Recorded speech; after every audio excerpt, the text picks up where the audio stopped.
and the silence in Nigeria's education system. Edu Dialogue, Saturdays, 3 p.m., only on VOP TV. We break the biggest stories, from missing funds to policy failures. We ask the tough questions and demand real answers. Edu Dialogue, this Saturday, 3 p.m. on Voice of the People Television.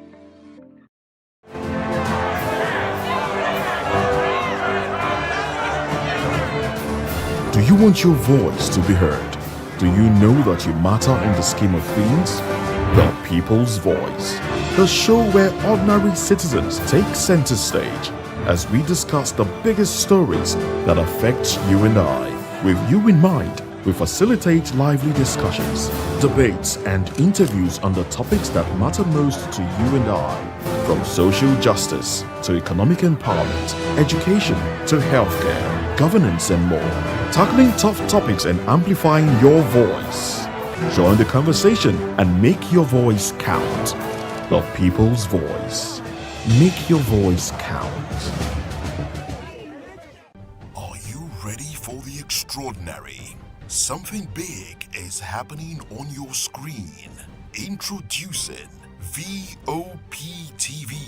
Now streaming on SLTV channel 264. From breaking news to captivating conversations, news analysis, giving you all sides to the story. We break in-depth discussions on the issues that matter, from politics to sports, entertainment, and lifestyle. VOP TV on SLTV channel 264. Join us as we redefine what television means to you. Voice of the People Television, VOP TV. Now you have more than a voice.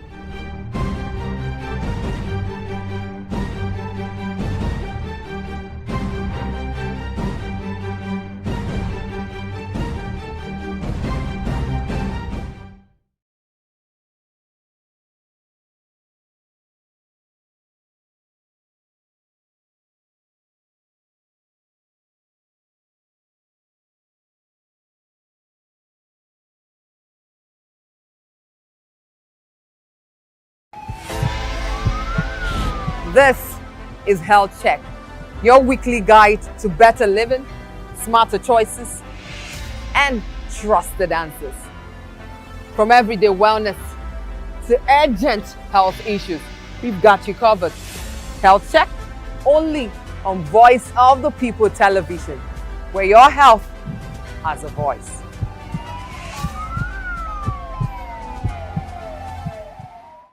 We encourage you to click on the like button and subscribe to our YouTube channel. We are Voice of the People TV. Also follow us on all our social media platforms. We are at VOP TV Live. Visit our website www.vop.ng for fresh and trending news. Also watch us live on SLTV channel 264. VOP TV, Voice of the People Television.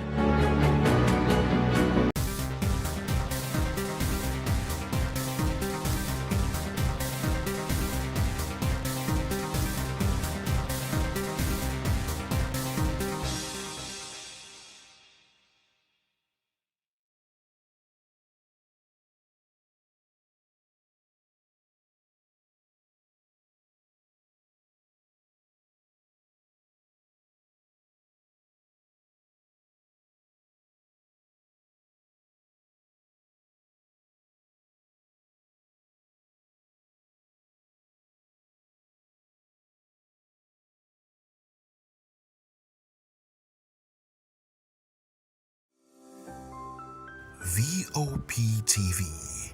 Now you have more than a voice.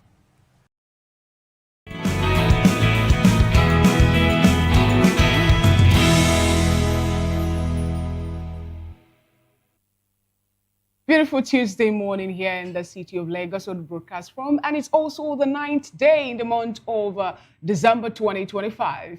You're welcome to another interesting edition of VOP this morning. I am Fina Okechukwu, and on the show today we have quite interesting stories that made it to our white table today. One of the topic of conversation is we have a shock More like a very bad news, a sad news, as Nigerian soldiers escorting brigade commander in Yola allegedly shot dead 7 protesting women.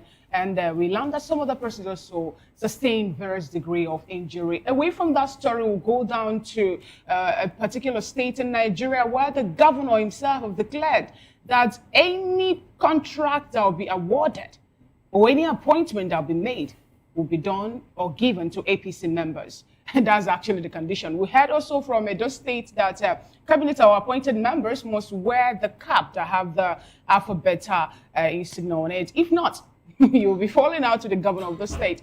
And we'll move away from that to move straight to what is happening within the Labour Congress, where we learned that there is a protest scheduled to happen on the 17th day of December over the insecurity, incessant killing and kidnapping of Nigerians. And this will be a nationwide protest. So these are the major topic of conversation for us today. We have other interesting trending stories, but before we proceed, kindly visit our website, www.vop.ng, where you have fresh and trending news. And also subscribe to our YouTube if you've not done that. Our YouTube, we are Voice of the People TV. And across all the social media platforms, we are VOP TV Live. Very sad news indeed. Good morning and thanks for joining us. I am Chukuma Okoro. And I am Moses Humphrey. Now let's move away from those topics and get into another conversation. Now there was mild drama, well some call it mild, but I think it's a major issue and it's something that should be addressed. Well, there was drama played out in Ile-Ife, Osun State, on Sunday during the 10th coronation anniversary of the Ooni of Ife, Oba Adeyeye Ogunwusi, and the installation of Nigeria's First Lady, Senator Oluremi Tinubu, as the Yeye Asiwaju Gbogbo Ile Oodua. Now, the moment captured in a viral video saw Senator Oluremi Tinubu interrupting Osun State Governor Ademola Adeleke, as he delivered his remarks at the high-profile event. Now, in the video that we will be playing for you, this video that has circulated online, Governor Adeleke was seen singing mid-speech to the amusement of the crowd when Senator Tinubu approached the podium and in a low tone urged him to wrap up. Now the First Lady was heard, those that heard her saying, "I'll give you 5 minutes to conclude your speech. Enough with the music, or I'll switch off your microphone." Now it happened once, it happened a second time. The event was held in the ancient city of Ile-Ife, attracted traditional rulers, political figures, and dignitaries from across the southwest and beyond. Now, it marked the formal conferment of the prestigious chieftaincy title on Senator Oluremi Tinubu in honor of her contributions to the Yoruba race and national development. Despite the interruption, proceedings continued smoothly, with Governor Adeleke, bracing up to it, trying to shake it off and act like nothing really happened as he went on to complete his address. And the ceremony, of course, moved on. Yeah, without any further incident. So let's have you watch the video and then we'll come back and react just for a minute or two.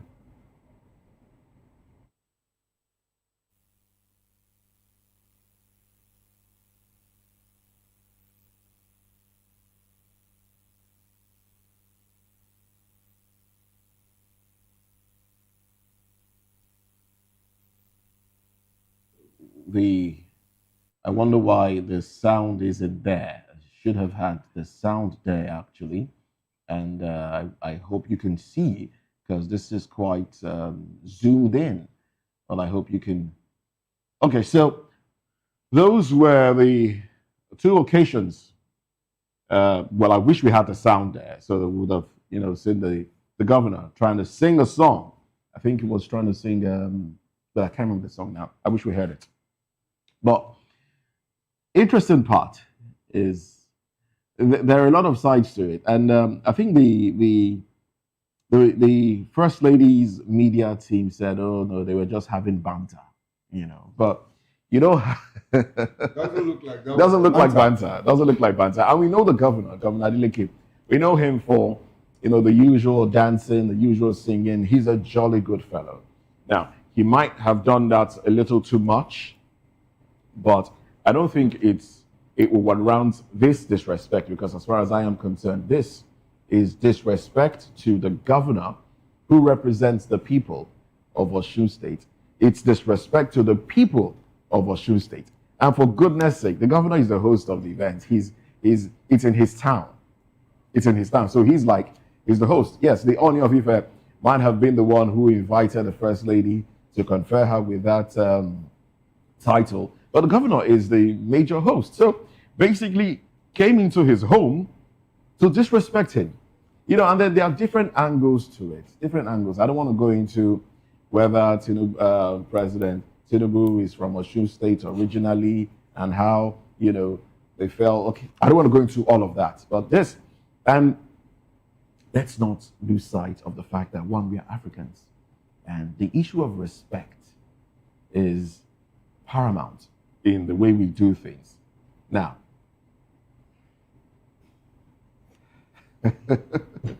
there are a lot of sensitive angles to this, but I think the First Lady should apologize. When they've told you it's already a banter? No, regardless. I think she should apologize to the governor. I think behind closed doors now, this might not make it to the media, I think the president also should speak to the governor and maybe, you know, calm his nerves or whatever. Tell him, look, apologize of some sort. All right? But the First Lady should tender a public apology. The president might call him. You know that won't happen. Exactly, But it should happen. It should happen, but regardless. But in the circumstances we find ourselves, you know, it won't happen. You see, my take on this is this. I love music a lot. I dance a lot. I could go to a party and dance from like 10 to 6 in the morning, as long as the party lasts. But I don't mix it with business. I don't dance in the office. I love Jackson Adeleke, but I don't love the fact that, you know, he dances a lot, even in official businesses and all of that. But that doesn't take away the fact that the First Lady disrespected him. You just said that the governor is the host of the event. He is the governor of that state. And you have a non-state actor. Whether we like it or not, turn it 360 degrees, the First Lady is a non-state actor. Exactly. I mean, she doesn't have constitutional powers to do anything. She is just the wife of the First Lady or of the President. And it ends there. And it just ends there. So this is disrespecting the authority, a constituted authority of the state of Osun. It's not Osun State, or they say, what's his name? Rauf Aregbesola said it's the state of Osun, which gives it more powers in the federation. And we have the First Lady coming to. That doesn't look like a banter to me. It was like, but you know, they said the best answer to somebody, you know, it's just silence. You know, after the first time, he tried to ignore it and, you know, continue with the song a little bit. And she came a second time. Now, and when she came the second time, her facial expression was revealed everything. Yes, revealed everything. It's like this has to stop at this moment. You know, she took the paper and put it back and all of that. The hand movement of the paper was just to make it seem like, okay, you know, we are having a conversation. It was disrespectful. It is disrespectful. You know, and if we go back in history, that was the beginning, that was the takeoff point of the problem between Rotimi Amechi and Goodluck Ebele Jonathan at an event in Okerika. Exactly. At an event in Okerika where the First Lady said, look, enough of this. Madam P. Mama P, you know, and so she went and took the microphone from Amechi. Yes. And what did Amechi do? Amechi had to, withdraw his security. And the First Lady was left there without security. It took the efforts of her This would not have happened if Tinubu was the governor of Lagos State. This would not have happened if it was Wike that was there in power. This would not have happened if it was Governor Makinde. Yes, Makinde. That was there. This is disrespectful. This is annoying. It's annoying. And it speaks to a larger problem in the society. When people think that, or when people say that we are gradually descending to dictatorship, it is things like this. And you know, when leaders' wives, you know, sit behind them and urge them, and even come out in public, you know what Elena did in Romania? Elena, the wife of Nicolas Ceausescu and all of that, it started like this. It started like this until it boiled over. So we had better watch it, because the way things are progressing, the first lady goes to a state where people have been killed and all of that. She donates 1 billion naira and walks away. The first lady organizes party for parties the National Assembly at a time when in the midst Nigerians are hungry. Killings, when Nigerians are being killed. Nigerians are hungry. And people are clapping hands and all of that. She goes to a place and students sing, you know, be our mama bidis, and a few of them are harassed. Another thing that crossed my mind: if he had gotten to the podium and started singing "On Your Mandate We Shall Stand," would she have interrupted him? I'm sure she wouldn't. She would not have. She would not. On whose mandate ended? No, I don't know. No, it's deeply troubling. Some people are turning it into skits and all of that, but it speaks to who we are as a people, democratically. We had better watch it. Otherwise, by the time everybody is rounded up, The only thing I can say to this is I'm happy that Jackson Ajeleke is the governor of the state. We have a senator too, Senator Oluremi Tinubu, who happens to be the wife of the president. So I know that they all are political elites. So they will find a way to solve their problem. Recall what played out when Obasanjo was invited for a birthday party. When we allow these things to fester and say that it's political class, they'll find a way to solve the problem. It impacts negatively on us as a people. Not really. You know why I'm not going to look at it that way? Because I know that if this must have happened to a normal person, average Nigerian, it wouldn't have generated. That's exactly the point. A society's stability is measured not by how it treats the rich and wealthy, but by how it protects the vulnerable. That is what so we are not seeing it playing out. We know already that we should hold them to account. We know we should hold them to account, but at this point, believe me, tomorrow, because of the political gain and everything, what if Adeleke come up with what if the governor come up to say, ignore that? Shake hands or whatever. But this show is a show of disrespect to the people of Osun State. And I think that something should be done. There should be some sort of apology, even though I know it's not going to come. No, you never can tell. But the thing is this: what happened if we turn out to be that we're crying more than grief? Because we'll have to wait for the governor himself to come up to say something. We need to speak, and that's what we are doing here. We need to speak as Nigerians, because if we don't, our political class will continue to do these things. So it's not crying more than a norm. Yes, it's not crying more than. And when society is patterned according certain lines, it becomes difficult to change. It's going to become. It's not norm already. Is it not so that's what we are trying to. We need to have a reversal of all. So for me, all I have to do is I want to wait and see them solve their problem themselves. That's my own opinion. But it's not their problem. And no, it is their problem, because it is going to pain me. You know what is going to hurt me the most is after all this that we're talking about now, and tomorrow someone will wake up to tell us, oh, what happened there? Forget it. It's just us. They will not say anything. And all that. It doesn't matter. The people of Osun State were disrespected by one of their own. By one of their own? Yes. And the person who is married to someone from Osun State, the person that disrespected them is not aware of the disrespect. That's what we are trying to bring to her knowledge. Solve their problem themselves. That's all I can say. Because tomorrow you wake up, the person of 5 people will come and tell you, no, forget about it. It doesn't work that way. Let's get into something that is interesting as well. The first posthumous birthday of former President Muhammadu Buhari will be commemorated on December 17, 2025, with a public presentation of a book authored by Alhaji Lai Mohammed, who served as Minister of Information and Culture during Buhari's administration from 2015 to 2023. Former President Buhari, who passed away on July 13, 2025, will have turned 83. The book entitled Headlines and Soundbites. I like that title, Headlines and Soundbites, Media Moments that Defined an Administration, chronicles governance, communication, and nation building during his years in office. The event, scheduled to hold at the Shehu Musa Yar'Adua Center, Abuja, by 10 a.m., will be chaired by Chief Bisi Akonde, former governor of Osun State, and pioneer interim national chairman of the All Progressives Congress. While the Sultan of Sokoto, Mohammed Saad Abubakar III, is expected as Royal Father of the Day, leading other eminent traditional rulers. The book provides insight into how major national policies were shaped, defended, and communicated during Buhari's presidency. The event is being organized by Book Launch Committee, which, in a statement, described the publication as an insider chronicle of governance and communication during the Buhari era. Well, looks like more like a memoir of Lai Mohammed, and not that of Buhari. So according to him, he's going to tell us how they said something and headlines and sound bites. I like that word, sound bites, you know. Let's just tell you this thing so that you go walk away with it. Don't bother us again, you know. I like to read this book and see what happened, you know, during the Buhari regime and the role Lai Mohammed himself played. How decisions were taken. How decisions were taken. How they decided to blame PDP for the 8 years of the administration. I hope he's going to chronicle all of that. It's going to be an interesting read. If wishes were horses, believe me, beggars will play polo.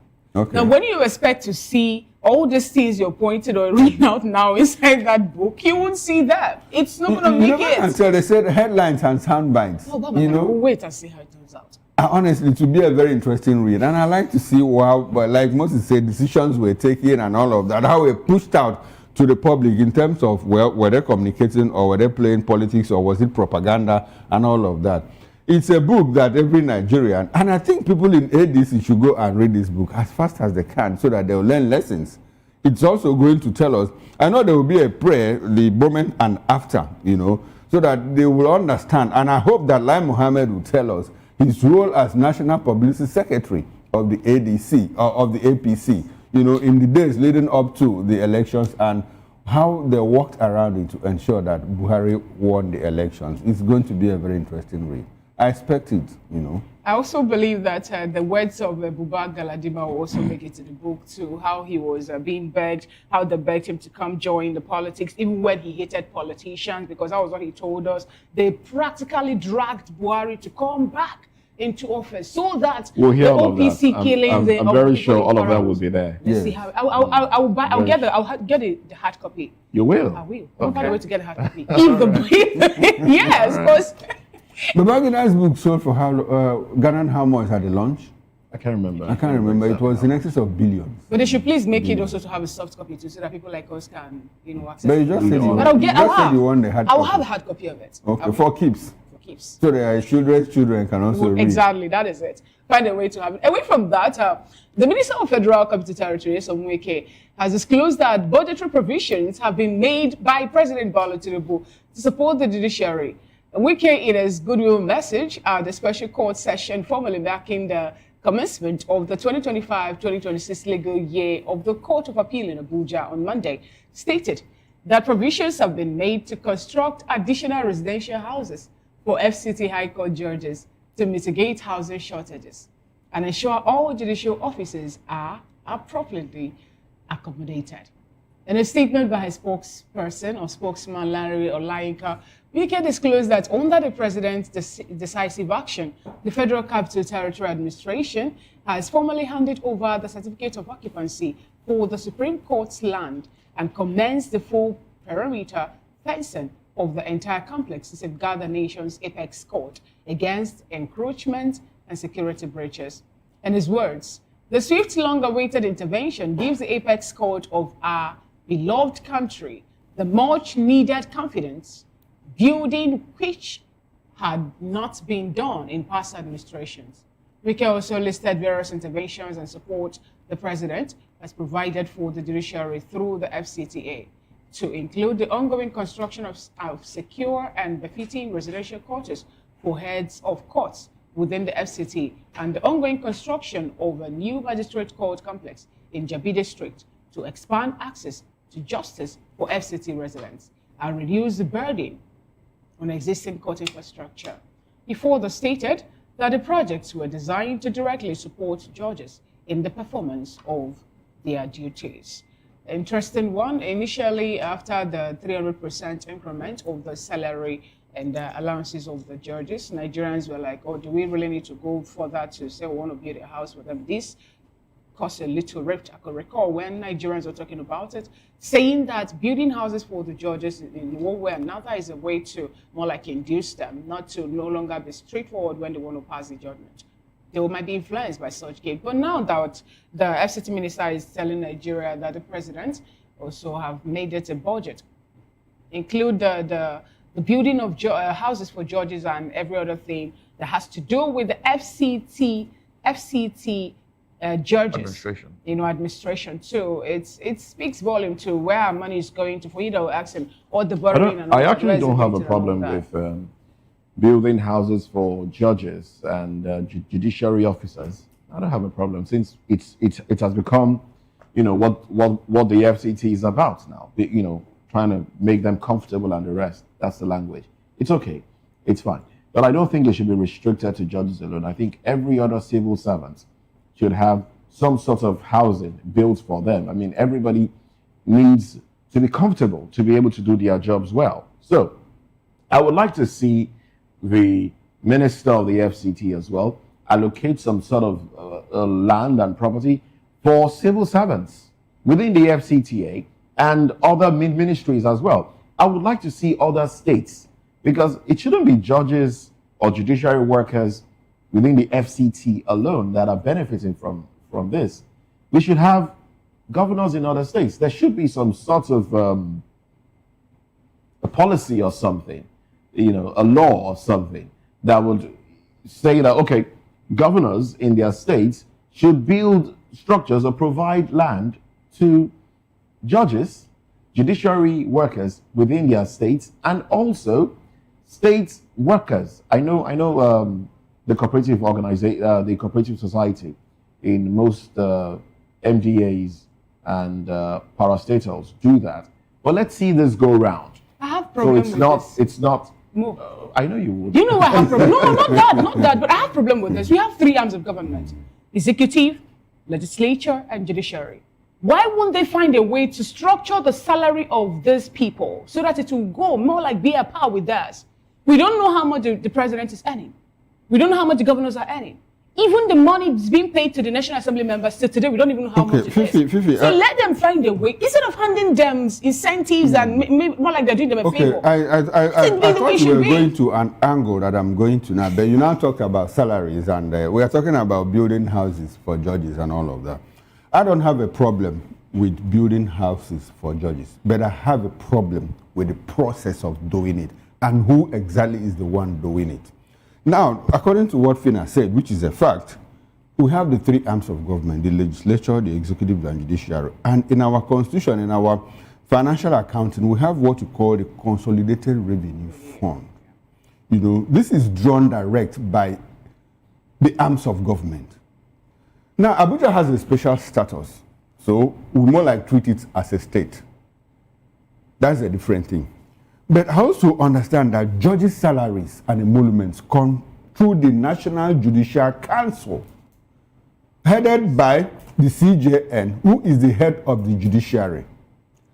There's a problem that we have the FCT minister building houses for the judges. No, it should be the NJC building houses for the judges. That way, you will understand that there is no influence, that separation of power is pure.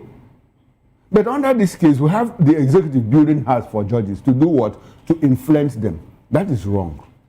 It clearly means that they are trying to bring the judiciary under the purview, under the influence of the executive. It shouldn't be. We have a budgeting process. We have the Ministry of Justice. Now, the NJC comes under the Ministry of Justice. If the judges need houses and accommodation, it is the NJC that will make appropriate requirements through the Ministry of Justice, and they will not accommodate it in their budget. So that during budget defense, not the minister to go and defend it. It is the Minister of Justice that will go and defend that budget so that houses will be built for judges. That is the process. So what we are doing now is bypassing process so that we have the judiciary under the influence of the executive. The same thing happens with the legislature. So that is where I have the problem, because we are not following due process. That exactly is my problem in this arrangement. We should do the normal thing. We should follow due process so that the three arms of government will be very, very independent of each other. That's the only way we can build a stable democracy. All right. I think that's how far we can go, on the branches and all that. We'll just have to take a quick break, maybe 1 minute or thereabouts, before we'll come back and review what the national dailies are talking about today. We have quite interesting stories that made it to the cover page of the national daily, so do want to stay with us.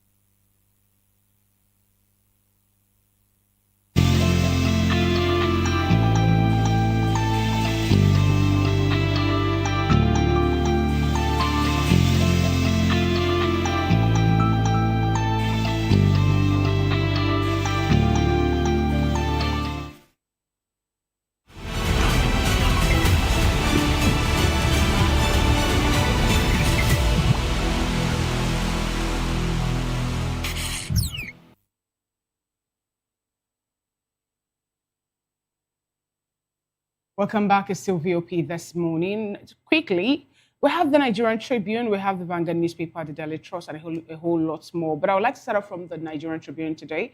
The window headlines are $2.4 billion Eurobond or receipts remittance drive Nigeria's $7.5 billion reserves surge. That is coming from research team. Right after that story, other African markets record improvements. Court bars AMCON appointed lawyer from representing GHL over disobedience of court orders. To Rakilat PDP governor's orders hold marathon meeting amid convention plans by Wike's camp. And we have the banner headline, Insecurity. Binance tackle Northern governors reject call for ban on mining. Rep quiz ERC over 109 moribund licenses, accuses discourse of unethical practices. Tinubu in separate meeting with Fubara, 7 APC governors. ICPC Works Ministry begin nationwide audit of 760 road projects. On the health sector, Dankwi vaccine gains first major approval. We have another banner headline or bold headline again on the cover page of the Nigerian Tribune. Gunmen murder pastor's wife, raise house, vehicle in Anambra church, kill 4 in another community. NSA hands over 100 rescue pupils to Niger governor. U.S. Congressman Moore says security talks with Nigeria productive. Those are the stories on the cover page of the Nigerian Tribune. And from the New Telegraph newspaper, recapitalization supports strong Q3 2025 gains in banking stocks, outperforms border equity market. CBN grants final licenses to 82 BDCs. Court bars AMCON appointed lawyer from representing GHL over disobedience of court order. The window headlines, Nigeria's foreign reserve hits 6-year high at $45.04 billion. Federal government unveils 50 million naira equity-free grant for tertiary institutions. Nigeria, West Central African Airlines implement free route airspace to save fuel, reduce emissions. Court refuses Nnamdi Kanu's application for transfer from Sokoto prison. The big story, insecurity. US, Nigeria agreed to dismantle terrorist networks, address targeted killings. With the riders, as both countries establish joint task force, Tinubu meets 6 northern governors behind closed doors, urges security agencies to ensure swift return of remaining 115 school children. Will implement short-term protective measures for high-risk areas, Ribadu. FG charges judiciary to speed up hearing of terrorism, kidnapping cases. Beriku replicates such swift intervention in Nigeria's internal security, ADC tells President Tinubu.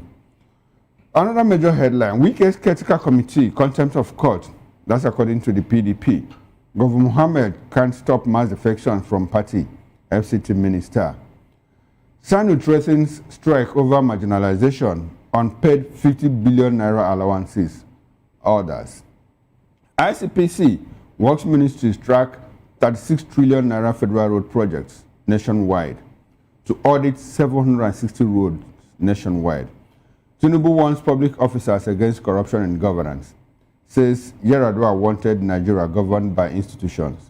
Meets Fubara Mwifuru in Aso Villa. And the bottom strip headline, trace supplements can reverse autism. That's according to a study.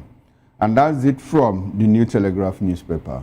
Now let's go to This Day newspaper. The big story here, US says Nigeria on right path after conciliation with Team Ribadu. All right.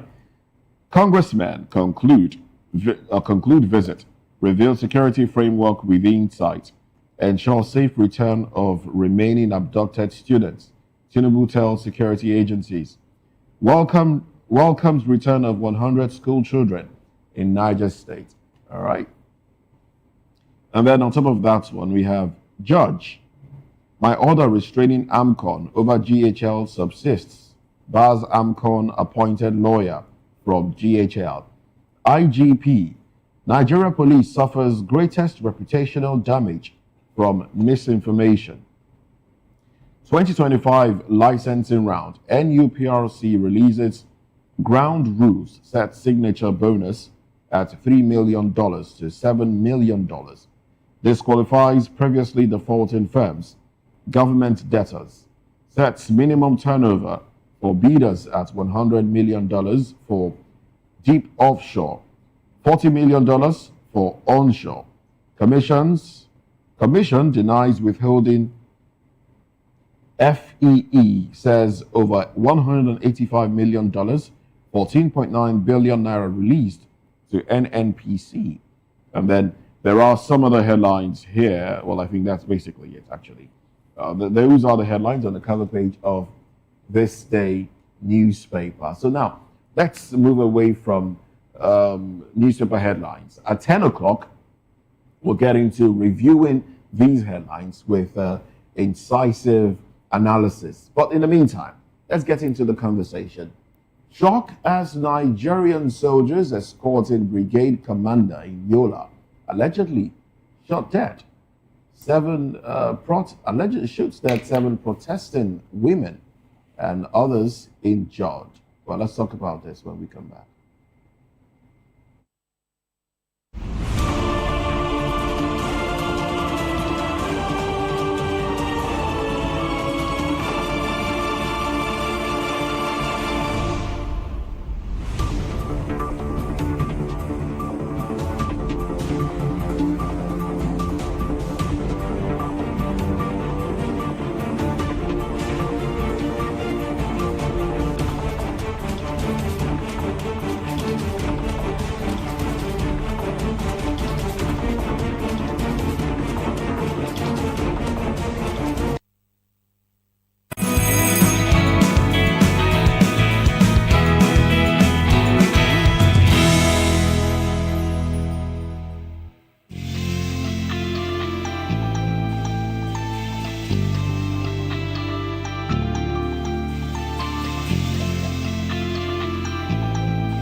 In a world where power shifts with every headlines, news breaks and events happens, we bring you unbiased and explicit information on politics, economy, and state of the nation.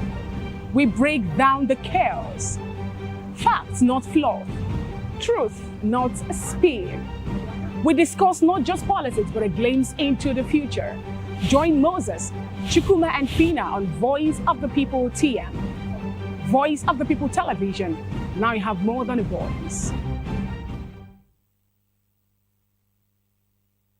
Hey guys, what's up? How you all doing? They call me Lovisha Nelson One, your #1 celebrity host, and you are watching Voice of the People Television, VOP. Stay tuned. Uyi Osarate is my name. I am a friend of the microphone, Voice of the People TV. That name is unique, and the brand is very sweet. I like the packaging, picture qualities, camera qualities, and then of course, the quality of human beings that I see sometimes on your channel. I talk and get paid, and I look forward to being in your studios. Oh yes, you are on to Voice of the People TV. Live here in Benin City, the cradle of black civilization. What are you waiting for? Tune in, bro. VOP TV. Now, you have more than a voice.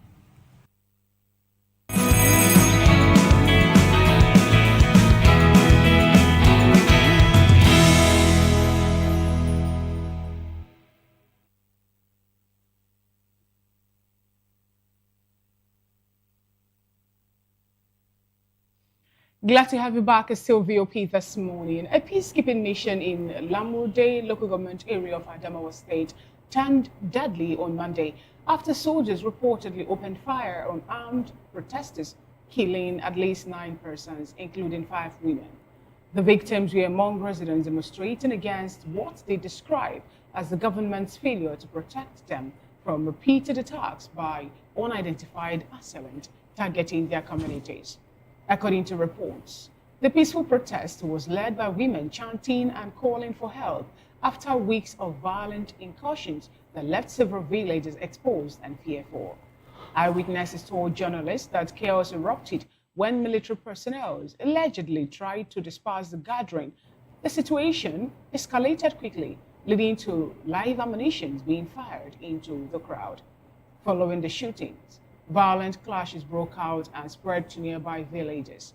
Communities reportedly affected by the unrest include Tinguno, Suwa, Balaifi, Wami 1 and Wami 2, and Wuduku, and many, where we learned that many persons, were injured and, houses were being set ablaze. A local resident speaking anonymously due to security concerns said the actual death toll may be higher than initially reported. What we are saying on the ground is far worse. The situation has spiraled out of control and more dead bodies are still being discovered, the sources added. The security situation in Lamode remains tense, with residents fleeing for safety amid fear of more violence. We've been joined in the studio this morning by Mr. Elvis Elimihele, political and public affairs analyst, and Prince Francis Chilaka, who is also a public and political affairs commentator. And from Abuja, we'll be joined by Mazi David Ihoma, Esquire, and also he will join us in the capacity of a public affairs commentator. From Oka, we'll be joined by Chika Nguba, a Knight of St. Christopher, and also who happens to be a good governance advocate and public affairs analyst too. Good morning, gentlemen. Yes, good morning. Good morning, Prince Francis. Good morning. It's good to have you join today's conversation. Good morning, Mazi David Ihoma, if you can hear me. Without wasting much time, I would like to start off from you, Prince Francis Chilaka. What do you make of this, that the people or soldiers do allegedly, because the CDS is yet to tell us what is really happening, what happened in Yola and all that. We learned that 9 persons were killed when people were protesting the killings and kidnapping in their community. What do you have to say about this, please? When you have a situation that an issue keeps recurring and you don't take decisive steps to curb it, it becomes a norm. Between the Nigerian military and the public, there has been this frosty relationship. Unfortunately, at every turn, the military takes out its frustration on the public rather than channel it in the right direction. In 2015, you remember what happened between Buratai and I think the Shiite Muslims in Kaduna. And the claim was that, they blocked the path where he was supposed to pass and they opened fire. And then you ask, when the military begins to open fire on harmless, unarmed civilians, it simply shows you that there's a break in communication between the people and those who govern them. Till date, nobody punished Buratai for doing that, because he took the laws into his hands. Now, how do we get to this point? Of course, the women that were protesting in Yola were protesting the kidnapping, the fact that their communities are no longer safe, and they were chanting. They don't have any arms. I'm coming to that. I said we are allowing illegality to become legal. Okoma is there. You find out that each time there is a misunderstanding between the military and the community, the military goes to wipe out. It started with Obasanjo. Zakibian. So a lot of these things have played out, and it has become a norm because the military feel that, they have arms. And so the people must run from them. Why should we invite the military to go into the community for peacekeeping? Why should we do it? Because that was what happened in Okoma that led to the killings of the military, which, you know, further led to a president. Because you do not have enough policemen to do the job. What happened to the civil defense? No. Because we know they are not bearing arms. It's the police. You have your policemen. The presidency has given a directive asking policemen to be called back from protecting VIPs. Is it not shameful that your IG will come on TV and say, if you see reports? Is it not shameful that the police command will station people on the road at the airport to arrest their own? It simply shows you that the police do not even have a database of their personnel. So the problem is the fact that the institution is not working.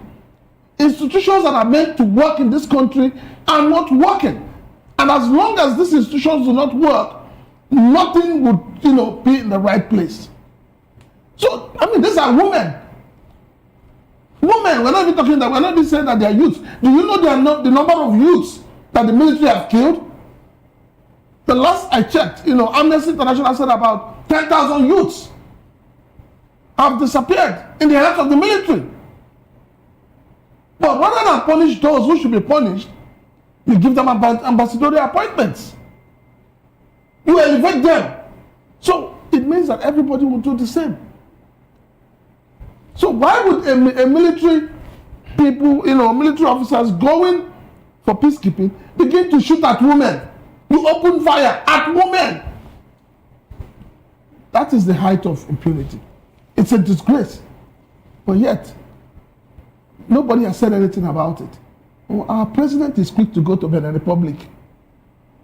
We have insurgents in Nigeria, ravaging, running wild. You have not used the same might you use in going to Benin to subdue them. You leave your house that is burning and you're going to quench that of your neighbor. Interpretation of the moment. Could it be, I'm just trying to make excuses now. Could it be that there was a threat that was perceived? What kind of threat? Is Nigeria, are we in Palestine? Are you not saying that Nigeria has become like the Hamas, where women, cloud themselves with bomb and all of that? No. Nigeria has not gotten that bad. So when people say, threat to what? Perceived threat. Let me tell you, the problem we have is that Nigerians have become so used to the military that they have no value for the military.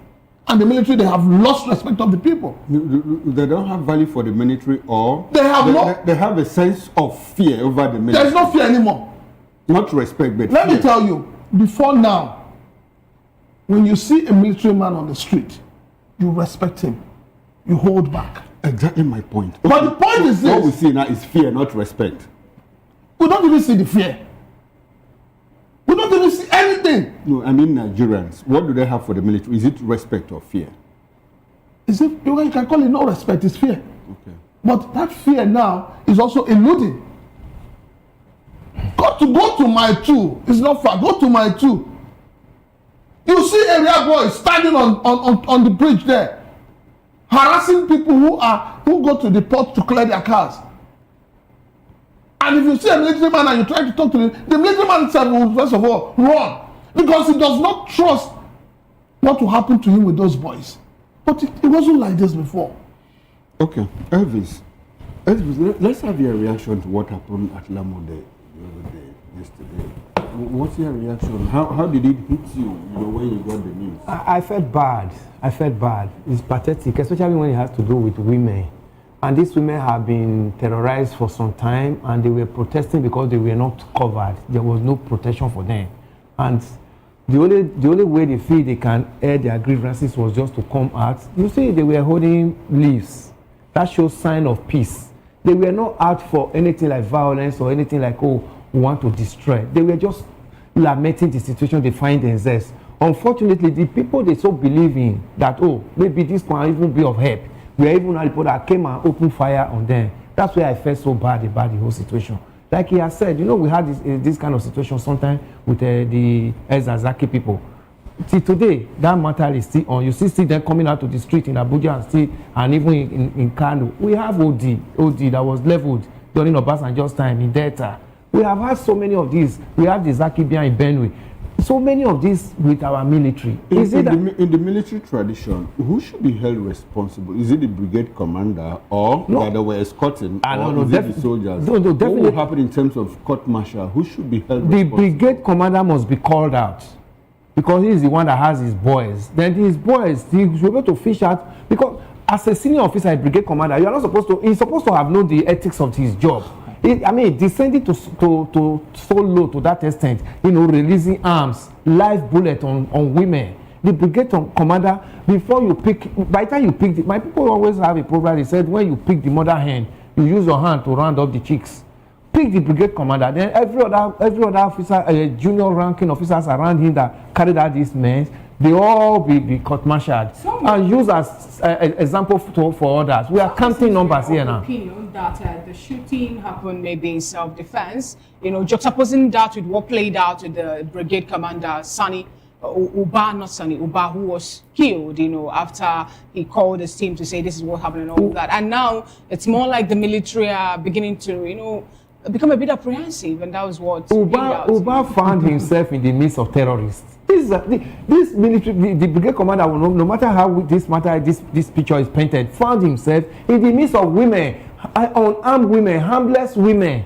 The correlation has nothing to compare at all. These were just women, helpless, and they were carrying leave, telling the world that they are helpless. They need help from even the government that kits the military, the government that with the women that pay the taxes for the military to be kitted and taken care of, and now the military that now started releasing a live bullet on them. It's so let me quickly add this. We like to cover things up in this country.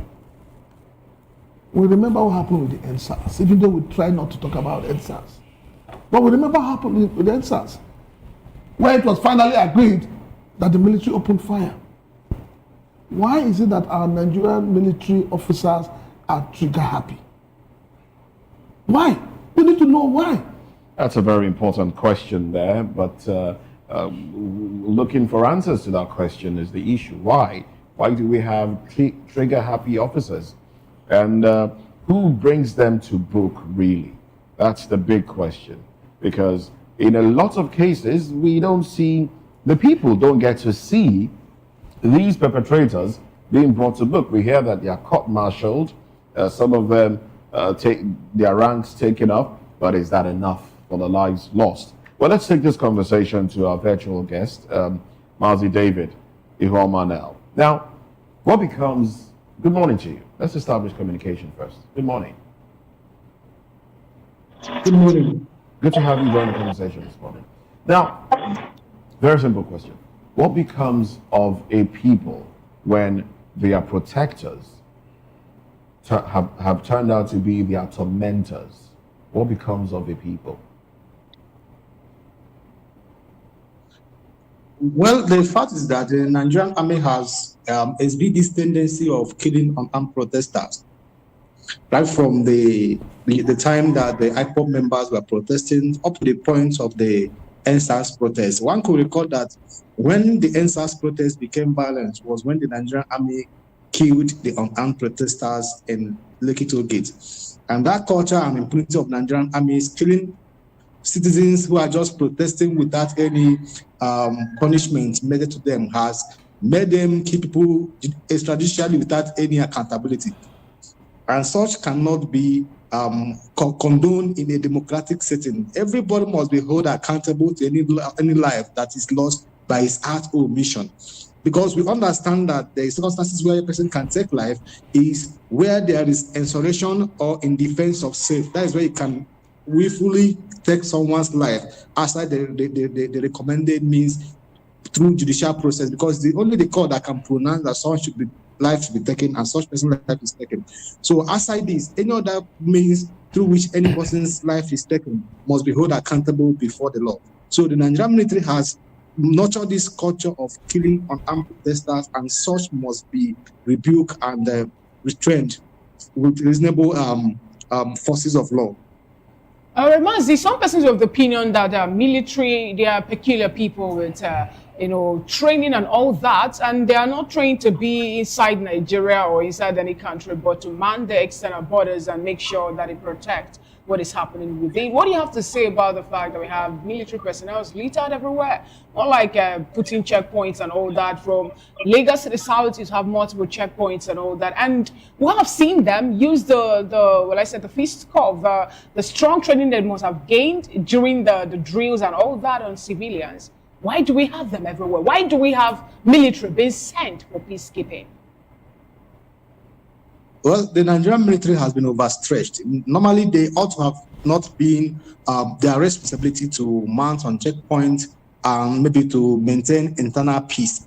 It is the duty of the police to maintain internal peace. That is why the creation of state police become inevitable in this time, because the Nigerian armed forces, we are not meant to maintain internal unrest, but external protection of the Nigerian border from any intruders or any aggression from the neighboring countries. But because that we have a weak security system, that is why Nigerian armed forces were deployed to maintain internal peace. But the Minister of Defense recently has ordered that all the military officers on the roads should be withdrawn and be placed in places where their service is extremely needed. That Nigerian police should be allowed that responsibility to mount on checkpoints or maintain peace within the cities. So I think it's the right thing that the state police should be, the bill that seeks to establish state police should be established, so that the states can now have the requisite capacity to employ people like security agents that can now mount and checkmate the criminal activities within the centers than employing the services of military men to mount checkpoints or maintain. All right, I would have loved to ask you, from the angle of the law, who can fight for this and who should be held responsible. But I'll probably come back to that question if time allows us. But let's bring this back to the studio now. Prince Francis Chilaka. Now, I know you don't speak for the military, neither do you speak for the government. But as an analyst, you've seen a few things, you've observed a few things. But how often do you think psychiatric tests should be carried out on persons that bear arms to ensure that we don't see things like this? It should be a continuum. I mean, it shouldn't be something you would regulate. Should be made public. Should such things, because we've seen policemen, we've seen soldiers lose their mind and kill their partners. Mm-hmm. We've seen issues like that. Not only the soldiers, the police are doing it. I think it was last week or so, the CG of Customs, Adeni, said something that I applauded. He said they're going to be carrying out drug tests on men and women of the Customs Service. We need it in the army, we need it in the police. Ordinarily, every arm of this security should have a special unit that carries out evaluation, that carries out tests, that they go to visit the psychologist. Do we have it? Do we have it?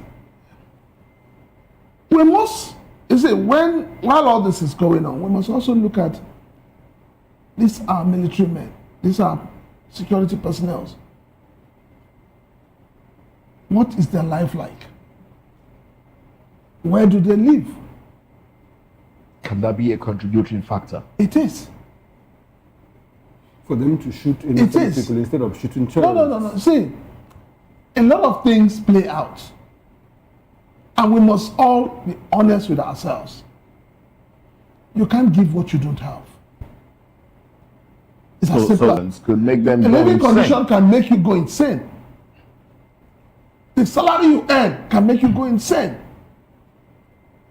Sometimes have you ever had to sit down with the rank and file in the Nigerian army or the Nigerian police for them to tell you what they are going through? You will know that they need more psychiatric evaluation than those in the psychiatric homes. You are protecting a man who sleeps in an air-conditioned room, he enters an air-conditioned car, he enters an air-conditioned office, he eats the best of the food, drinks the choice wine. And where do you sleep? Sometimes you sleep where the mosquitoes would feast on you. And you want that person to be normal.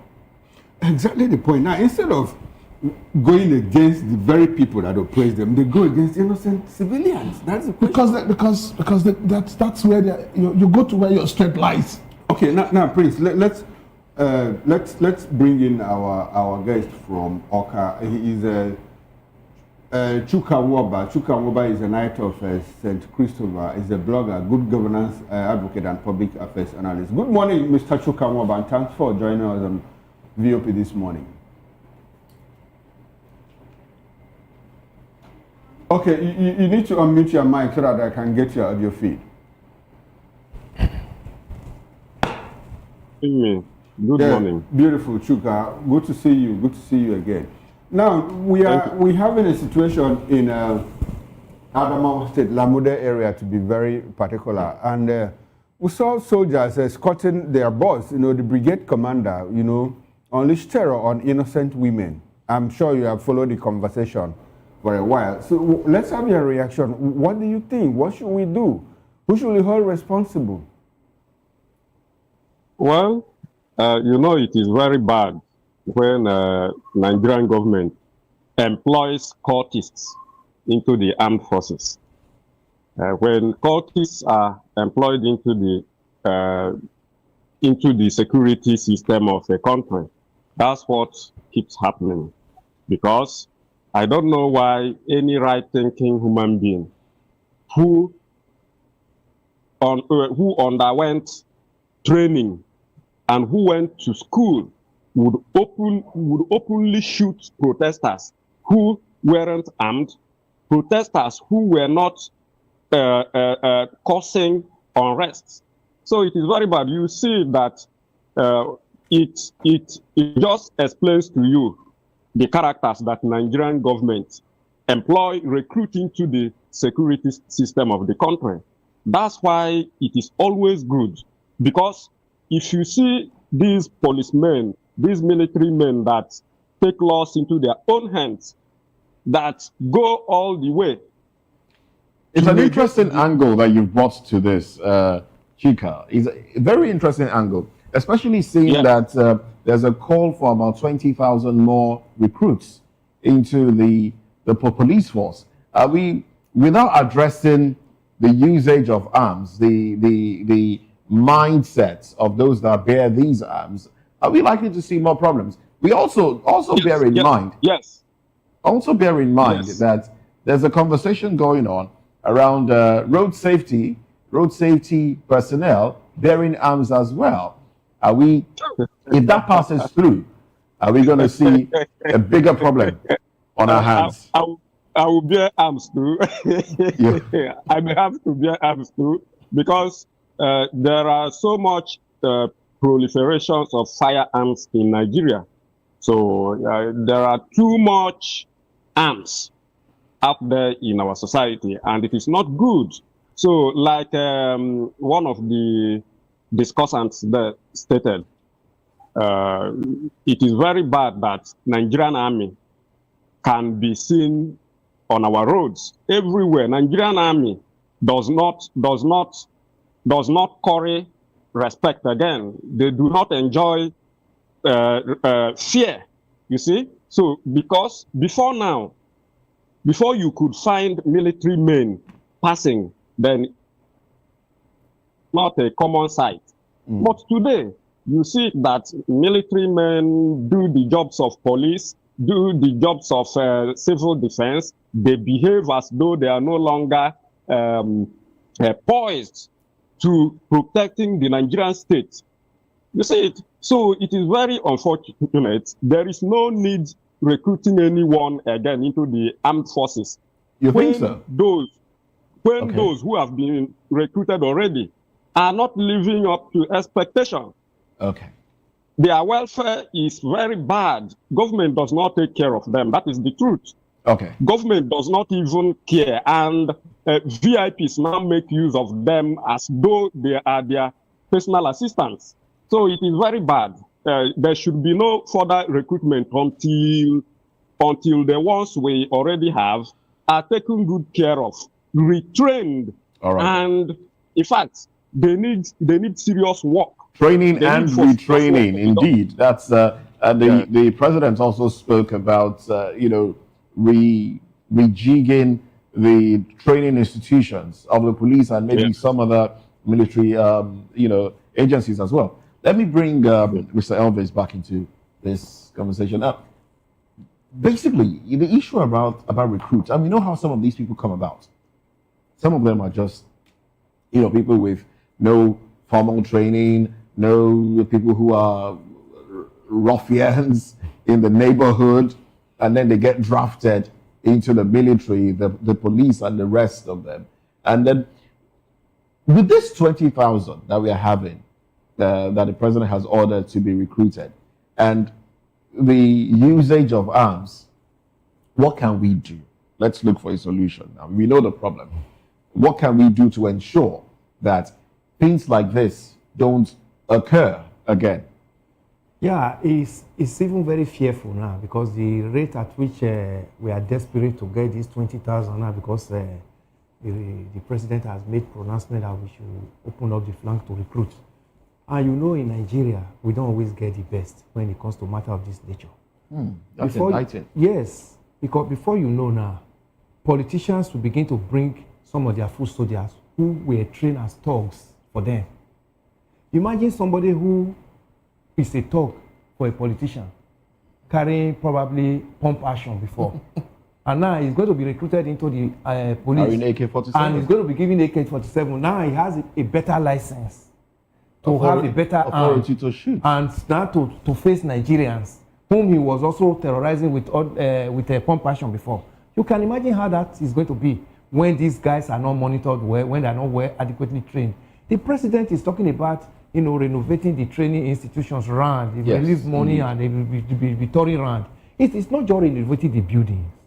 The people that are coming to be trained in those buildings must also go through that renovation. They must also go through that adequate training and rehabilitation, because most of the people you pick from the street now, all in the name of we want to get this 20,000, they are not going to be the best.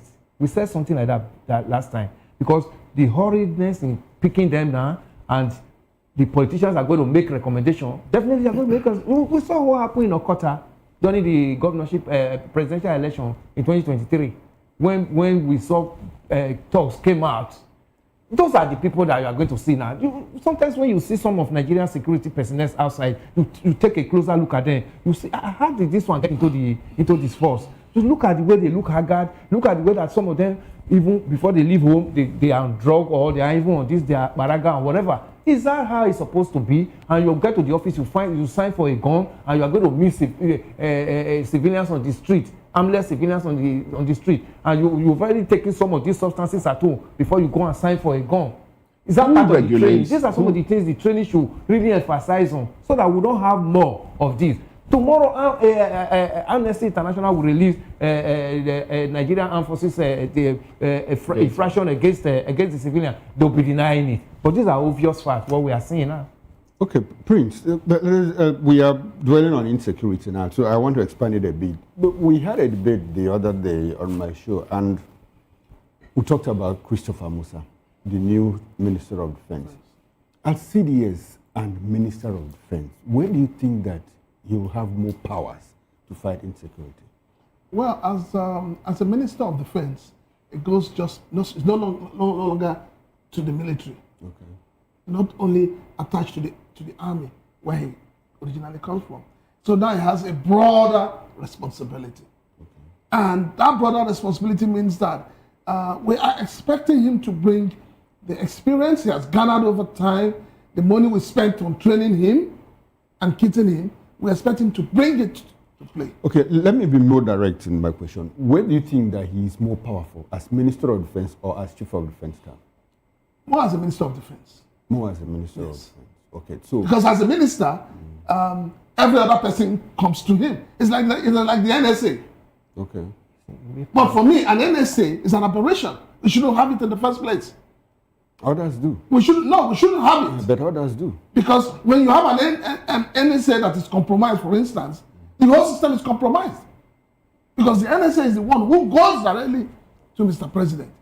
All the security report comes to him. So you need a man of honor and proven integrity. Okay, so under the situation that people in Adamawa found themselves the other day, what do you expect the Minister of Defense to do? When you talk about the killings? Yes, the killings. Well, you expect and also understand that these people were responding, they were reacting to a certain militia, that has ravaged their area. In the light of all of this, what are expectations from the Minister of Defense? What I expect from the Minister of Defense is professionalism.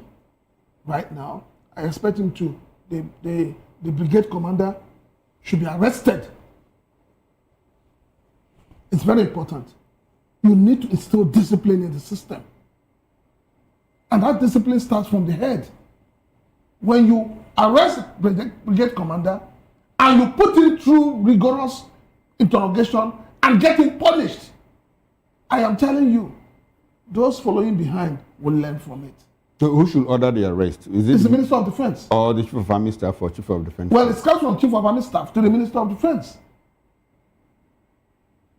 We see, the problem we're having is lack of discipline. And that indiscipline, as far as I'm concerned, runs across all our security apparatus. And that's why I said, is it proper for an IG to give an instruction handed to him by Mr. President? And yet, a lot of police officers are not obeying it. So apparently they are disobeying the C&C. Exactly. So they need to be punished. But you have a system that does not punish people for crime in this country. That is the problem. That is why the insecurity is festering. Insecurity, yes. We've been talking about insecurity for the longest time, and we will continue to talk about it until there's headway made in that area. But something just comes to mind. A conversation that has trended on social media over the weekend and for some time now, that happened in Auchi, the issue of, I can't remember his name now, the man. Yes, Harrison. And Harrison, he's not an official of an officer of the law, is he? No, he's not. And the issue around him negotiating with bandits is that whether monies were taken off and trackers placed, and and then he was arrested, and then they were not even talking about tracing or tracking the tracker. Is that an indictment on the security architecture of Nigeria, where individuals who are non-state actors are now involved in negotiations, ransom payments, and the rest? Do we, please, let me start off with you, and then we'll spread it around to other guests. First of all, Moses, how did he get himself recruited into that job? Exactly. That's the failure of the security system we have in this nation. This is tracking of kidnappers or terrorists or whatever. Is he a registered investigator? It's supposed to be the job of the armed forces and the security personnel. An individual, you don't even know his antecedents. You don't even know his background. Now just came in. But obviously, it's not the first time. It's not the first time, but where is he coming from? Maybe a private investigator. Was he trained by Nigerian government to do that job? He came in and said he's now the one that is now mediating between the kidnapped victim and the kidnappers. How did he get himself recruited? Those are what we are talking about in the studio here. That the system failed and the system got decayed. That anybody that just come in is welcome, whether it's normal or not. The same thing is what we are talking about now. That you are recruiting now. You are trying to recruit some people into the same armed forces now. You are going to pick people on the street who you don't even know where they are coming from. Nobody can evaluate their character, and you just bring them in and give them uniform and give them. So Harrison got himself a job. He got himself a job, and the government allowed him to be using the and he's making videos. And he was making video and posting it, and he was like he was the one that was now doing the job of the government for the people. Then he got himself overwhelmed because there was nobody regulating him, nobody is checking him, and anybody that is a victim that find his family in the custody of this kidnapper wants his family to be released. I thought exactly. As quickly as possible. So Harrison now got a job that now festered before he got to where he is now. It's the failed system. It is the system that has failed and nothing else. You have a Sheikh Gumi, you're talking of Harrison. You have a Sheikh Gumi that has been all over the place negotiating. The only difference is that we don't know whether Sheikh Gumi carries the bounty or carries the ransom money. But you have a Sheikh Gumi, it started from there. It started because the system has failed the people. And when the system fails the people must find a way around it. Before now, the police will tell you no ransom is paid. But we now know that ransom are paid. But isn't that against the Constitution? Because we could recall Which that. Constitution are you talking about? The National Assembly have made payments of ransom illegal in Nigeria. Let us see, if we want to have Nigeria working as a nation, we need to discard that 1999 Constitution. And I'll tell you why. Just as we're talking about the institutions not working, the political class is also aiding the rubbish we have in this country. It is because of the problem you have with the Constitution, that is why somebody would decamp from APC to PDP and retain the title he had in APC. Is that not an aberration? Okay. So we must have a system that works. And for the system to work, Mr. President, his ministers, everybody must be accountable. The problem is that there is no accountability in the system. Nobody gets held responsible. The IG of police by now, if Nigeria was a sane country, should resign. Because what has played out in Edo and Auchi has put the police so much. It has dented the Nigerian police. Now the Nigerian police is not going after the kidnappers. Everybody is focusing on 5.4 million. So the money has become the issue. But nobody's talking about the life that is at stake. All right then. Let's go back to Abuja. Mazi David Ihoma, your thoughts on this really? You know, the individual, we've had Sheikh Gumi rise to where he has risen to. Now we have a Harrison rising as well. Tomorrow it might be somebody else. It might be Elvis Elimehele negotiating. You've had it. But on a more serious note, how can we solve this problem? Who do you expect to hear from in the immediate and, you know, to douse whatever is going on right now? Well, Nigeria needs to overhaul its security architecture. I think the bill at the National Assembly to establish state police in all the states that have the capacity to maintain them is a very good bill and should come to light. Because if there are securities in various states, in local governments and villages, all these things will stop. The problem is that we don't have the adequate manpower to be able to dictate and nip the criminalities within the state and the board. That is another issue. So I think the only solution we can have to this is to have a formidable security system that ensures security from the state from the state level to the village level. Because if we're able to restrain and impede any attack that can be made of the society. So I think that bill will be a game changer for the Nigerian security system, whereby the state can have at least a reasonable number of security personnel to mount their state from state, local government to village. When there are adequate securities, there is no how a state actor can now hijack or arrogate himself the power to investigate or aid, apart from giving information, relevant information that can lead to arrest of anyone that has alleged to have committed offense. Where there is adequate security, there is no how a non-state actor can now arrogate himself the power to track or investigate offenders or kidnappers. All right then. Thank you very much. Now, Chika, now you are one person. Let's go to Chika now. Chika in Abuja.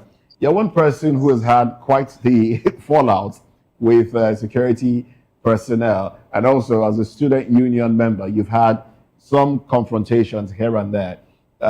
How can we solve this problem of, the problem that we are having right now? Non-state actors delving into the fray, deciding on who speaks for who, and also the issue of ammunitions in the hands of people. I mean, you were saying the other time, if FRSC decides to bear arms, you too will bear arms. But we know that's not the way to go. But how can we solve this problem that has eaten deep into the security architecture of this nation?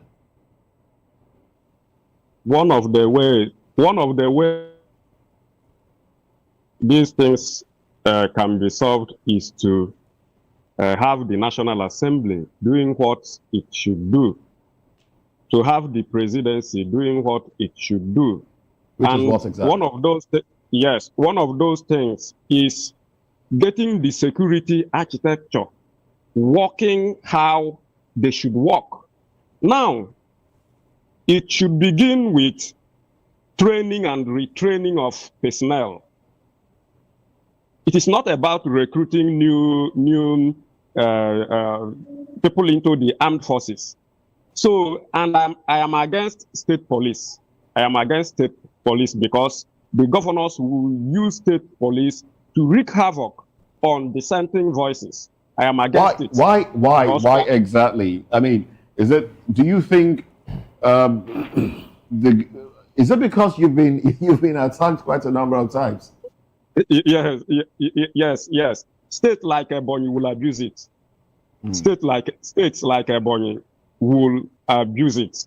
So it is very wrong, for state police to be allowed to come, because these governors, some of these cultists we bring in as governors, will use the state police and kill democracy more. So I am against it. One of the ways to fight this is not by creating state police, because who are you going to recruit into the so-called state police? These are the cultists that governors use to rig election. You say it. So what Nigeria should do is to start telling themselves the truth. The president should start telling himself the truth. See, there is poor welfare of personnel. Their welfare system is very poor. I can't even pay my PA the kind of thing they are paid as money. So it is very wrong to say that we should recruit more by stopping these things that happen. Okay, let me just tell you something now. Okay. Everything in this country has been politicized. Someone, a House of Representatives member, wrote petition against me to the Nigerian Police Force headquarters, accusing me of being a member of ESN, Eastern Security Network, a serving member of the House of Representatives. So you see that the political class is not even ready. They are not even ready to solve the problem. So there should be this total rejigging of the system. One, let there be welfare package for the personnel, both in the army, both in the police, civil defense, and all of them. Number two, let there be retraining. There should be retraining. Then the third one should be involvement of technology. There should be technological idea. The government should bring in drones. In fact, train some of these personnel on the overseas. usage of some of these things. Yes, so it is very important, and not we are still operating at the level of awkward practice. All right. Then. There should be involvement of technology. So these things are not rocket science, and all of us have to be involved. Oh well, the issue of security, it will continue to be discussed until we make headway in it. So I think this will be a good place to leave this conversation, gentlemen, as we get into another conversation now. Now, Governor Umar Eno has said that, look, membership of the APC is the only reason contracts will be awarded to anybody. You have to be a member of the APC. Let's talk about this when we come back.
guys, what's up? How you all doing? They call me Ovisha Nelson One, your number one celebrity host, and you are watching Voice of the People Television, VOP. Stay tuned. Uyi Osarate is my name. I am a friend of the microphone, Voice of the People TV.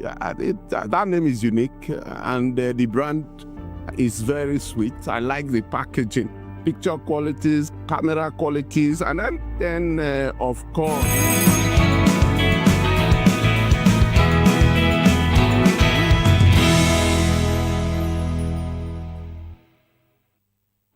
Governor Umar Eno of Akwa Ibom State has declared that only members of the All Progressives Congress APC with names in the party register will qualify for government contracts and appointments. A sharp departure from his earlier promise of bipartisan governance, where he defected from the People's Democratic Party, PDP, to the All Progressives Congress. Well, Mr. Ono made a declaration on November 29 while addressing select party leaders at Okana, Esianudim local government area, the home of Senate President Godswill Akpabio, signaling what appears to be a complete ideological surrender to the man he once politically opposed. In his words, and I quote, "We've taken the party register and we are going to look at it and see whose name is not there. Like you are aware, we've since dissolved the boards, and it was intentional because we cannot continue to carry boards that are not loyal to the party. By the grace of God, we will soon sit down and reconstitute the boards using our party register." End of quote. Well, this marks a stark shift from his promises in June when he joined the APC, assuring Akwa Ibom people that governance will not be weaponized against the members of other political parties. When he defected with APC, Governor Umar publicly said development, not party identity, will unite Akwa Ibom, and said political party is merely an instrument for seeking elected offices. We still have these gentlemen here with us, Prince Francis Chilaka, Elvis Elin Mihele, and Chika from our studio, and Barrister David Uhama from Abuja Our Station. Gentlemen, thanks for staying with us. Elvis, where are we headed to in our democracy? What kind of democratic culture are we building? Governor said in one breath, he said this, in another, he said, no, we are going to do things differently. Is it troubling that we see a governor said, look, all the government positions will be occupied, including government contracts will be awarded to only members of our political party? How does it hit you? What do you think? It's so surprised to hear this from Governor Umo, because I remember that June when he decamped to APC, where he was like, he was going to carry everybody along. He was going to work even with the PDP people that he was leaving. But unfortunately, a state that has more of civil servants, and a state where everybody is like, okay, let's join hands together to develop the state, and you are not coming to like divide it, you are segregating it. Isn't that what we are talking about in the state police matter of just now? This is just contract now. That because he is sitting there as governor and he has the power to now say who gets the government contract and who is going to be appointed into the board, he has now come up now and said it's only APC persons. This is APC that he just went in just about 6 months ago. Well, he's not the leader of APC in the state. But in spite of that, the other persons that are not APC members, are they not part of the state? Are they not working towards the development of the state? Are they not paying taxes to the state? Are they not also part of those that will need to also be able to feed their family? Where is the area of merit here in what he has just said now? Okay, maybe he will find people within the APC that have that merit. Now, Prince, I look at your face and I see you are trying, you giggled at some point. You understand politics very well. Back in June, when Umar defected and he came out with this more like pure governance system that, look, nobody will be victimized and all of that. At that point, did you believe him? I didn't believe him. Okay. I don't believe politicians. I don't even trust them. Even my own family members want to become a politician. Okay, so you are not taken aback at No. The only reason why I listened to him was because, you know, they have this titles they add to their names. Pastor. Nigeria has been ruined by some of those who call themselves men of God. A lot of people will go to hell because of the actions of some of the so-called men of God.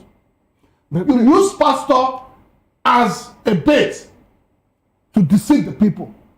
Let me ask you, do you expect a governor to award contracts to his political opponents? He has said it now. No, I'm asking. No. Okoro, you see, this thing didn't start with him. And that's why I say we allow illegality in Nigeria, and over time it becomes legal. The governor of Edo State, Okpagolo, came up and said if you don't wear a Bola Ahmed Tinubu's cap, you will not be allowed into government house. You will not be allowed into government premises. And we just laughed. We just looked at it and we said, yeah, let him do what he... No! Our leaders are not accountable.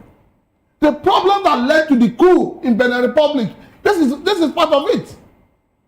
When the president woke up from sleep, changed the constitution, changed the game in the middle of the game. He changed the goalposts. Prince, if you were a governor under the party ABC, would you award a contract to a member of party as a governor, you are not a governor of a particular party. Okay. You are a governor of the entire citizens of that state, even non-citizens. Ideally. That is the way it should be. Ideally. Okay. The kind of operation we're having in Nigerian politics is annoying, it's nauseating. Our politicians are pushing the Nigerian people to a point where if the people will react, we may not have Nigeria anymore. The kind of stupid things our leaders are doing. Our leaders are not thinking out of the box. A country where there's poverty, there's hunger, there's unemployment, and all we keep talking about is politics. This is 2025. Already we're talking about elections of 2027. People are aligning themselves. Nobody's talking about leadership. It's an embarrassing situation. All right. Okay. Let's take the conversation to Mazi David Ihoma. Mazi David, what do you make of this, will I say, statement from the governor of Akwa Ibom State, Pastor, saying that people that will be awarded contract to must belong to APC? And we're also juxtaposing that with a statement made by the governor of Edo State, Omebolo, when he went further to defend the statement he made about people wearing the alphabetical insignia cap, saying that it will create more jobs for tailors in Edo State. Recall, he sacked someone already for not wearing the cap. He sacked one of his aides for not wearing the cap. See, all those statements joined together are undemocratic in a democratic society. The basis of awarding contract is not based on partisanship. It is based on competence and people who are renowned in a particular job they do as individuals. People bid for contract. It is not that politicians or political parties or members of parties that bid for contract. These are registered entities that has a very reputable integrity when it comes to whatever work or contract they're bidding for. They cannot politicize contract because the duty of the state is to ensure that any contract awarded should be awarded to those who have the competency and the capability to carry out the particular biddings they are aiming for. When you are now award contract to party members, accountability will be eroded. You can't hold them accountable for the job they are doing. They'll be substandard. The job you don't be substandard will not be up to the measurable standard they are bidding for.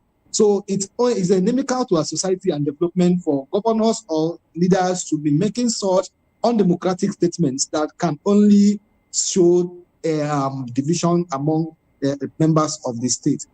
With respect to what the governor of Edo State says, all those things are more just like they're giving the president hope, trying to make it look as if that one that determine what happened in the state. But when the election will come, most of those promises they make will not be stopped. Okay, Mazi Ihoma. Now, how undemocratic is it that NJC had their conference the other time, and the president was to speak, and the president's campaign song was played by the band, and we could hear some, judicial officers, lawyers, judges, some people there were mouthing the song, "On your mandate we shall stand." How does that make you feel? Were you there?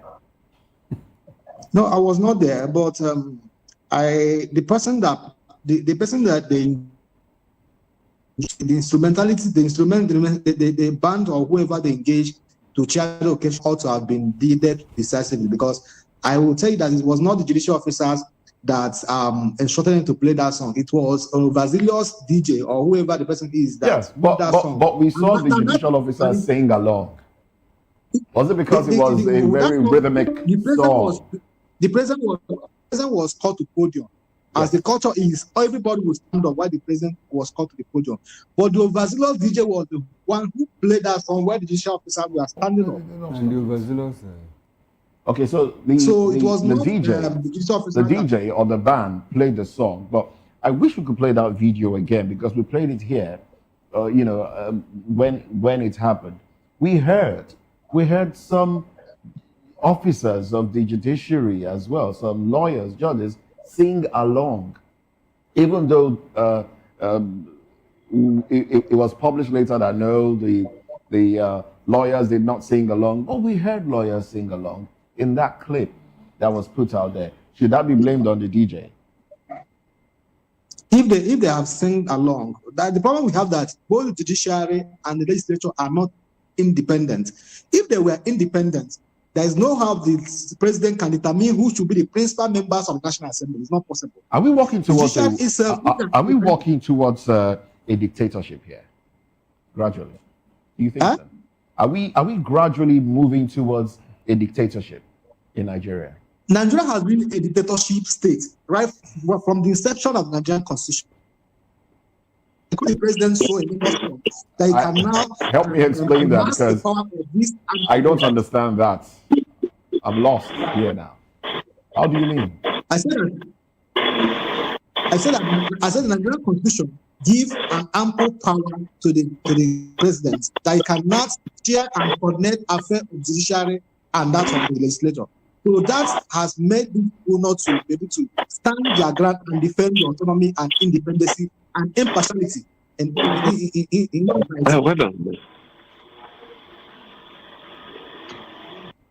Okay, we do have an interference there. I hope that will be resolved so we can continue the conversation. Well, let's bring you, while we try to work on that interference, let's bring you back to the studio. You've always clamored for a change to the Constitution. So, is this another reason to change the Constitution? You think the Constitution empowers the president to be, so powerful? No, there are so many reasons to change the Constitution. This is the 21st century.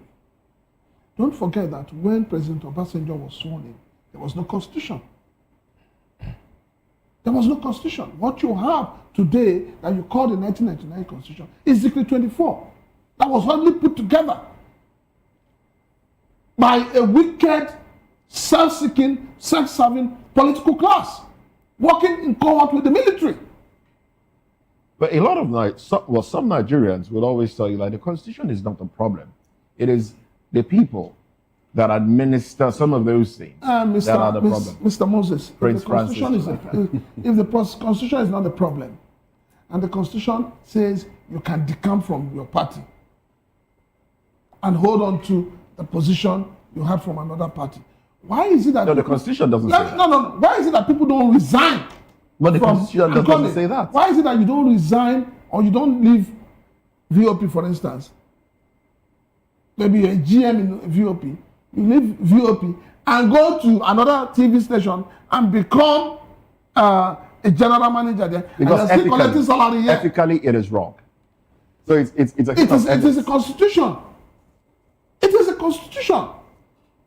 Okay. The constitution has created the lacuna for them to do that. You're itching to say something. I think implementation is actually the biggest problem. Not the constitution itself. Yes. The interpreters of the constitution is like whether they are afraid to do their job. You see, the two political parties a political party is in chaos with its members. The court says, go and sort out yourselves. It is an eternal thing.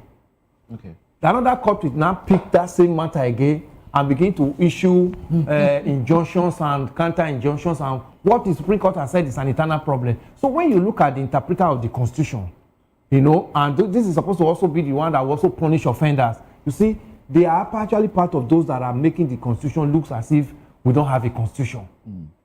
Okay, people defected, and we saw all that happened. We saw them with flags and all that. The court says they never saw them defect. to another party. Until last week now, they now came up with a ceremonial thing and said they have defected. This defection, they've done it over a year ago. So when the interpreters of the Constitution are not sincere to the people and to themselves, the Constitution will always have blame. I still disagree with you, sir. Okay. If the rules of engagement are clear, it will showcase itself immediately. Okay. If the rules of engagement are clear, you do not need to go through the back door, the side door to be able to say, it says white is white. We all know white is white. The problem is that that document has a lot of hidden landmines. And the politicians are taking advantage of the landmines. All right then. But if the laws are clear, that says you lose your power, no two ways about it. But it has happened. It has happened in a case in our own those states. Somebody decamped and he lost his seat. So what has happened? Why is it now that? What has happened after that? Why is it now that some other persons are not decamping? They are not losing their seat. That's why I say because the parties are having internal wrangling. That's what I'm saying. That implementation is the problem. Because it was done in Ogun State, and somebody was punished for it. The Constitution gives you a way out. The Constitution shouldn't give you a way out. Okay. It gives you a way out. And the politicians are capitalizing on that way out. Every law has some. That's what they call technicalities. There's some technicalities in every law. There's a loophole. Well, let's go back to that video. I hope we've been able to rectify the audio issue with Mazi, Ihoma, and Chika, so we can get their views on the conversation. But let's take that video where "On Your Mandate We Shall Sing" song came up. Let's take that video. That's the setting we have.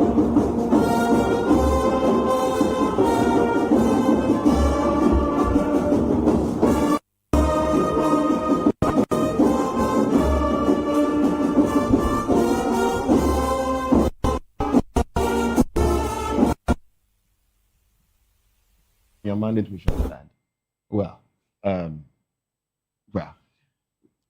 Mazi, no, it's okay. We've seen it multiple times. Mazi Ihoma, please. You were reacting to something there.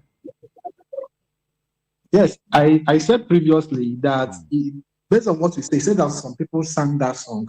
Yes. But my reservation listening to the whole thing was that it was the DJ that played that song when the president was called to the podium.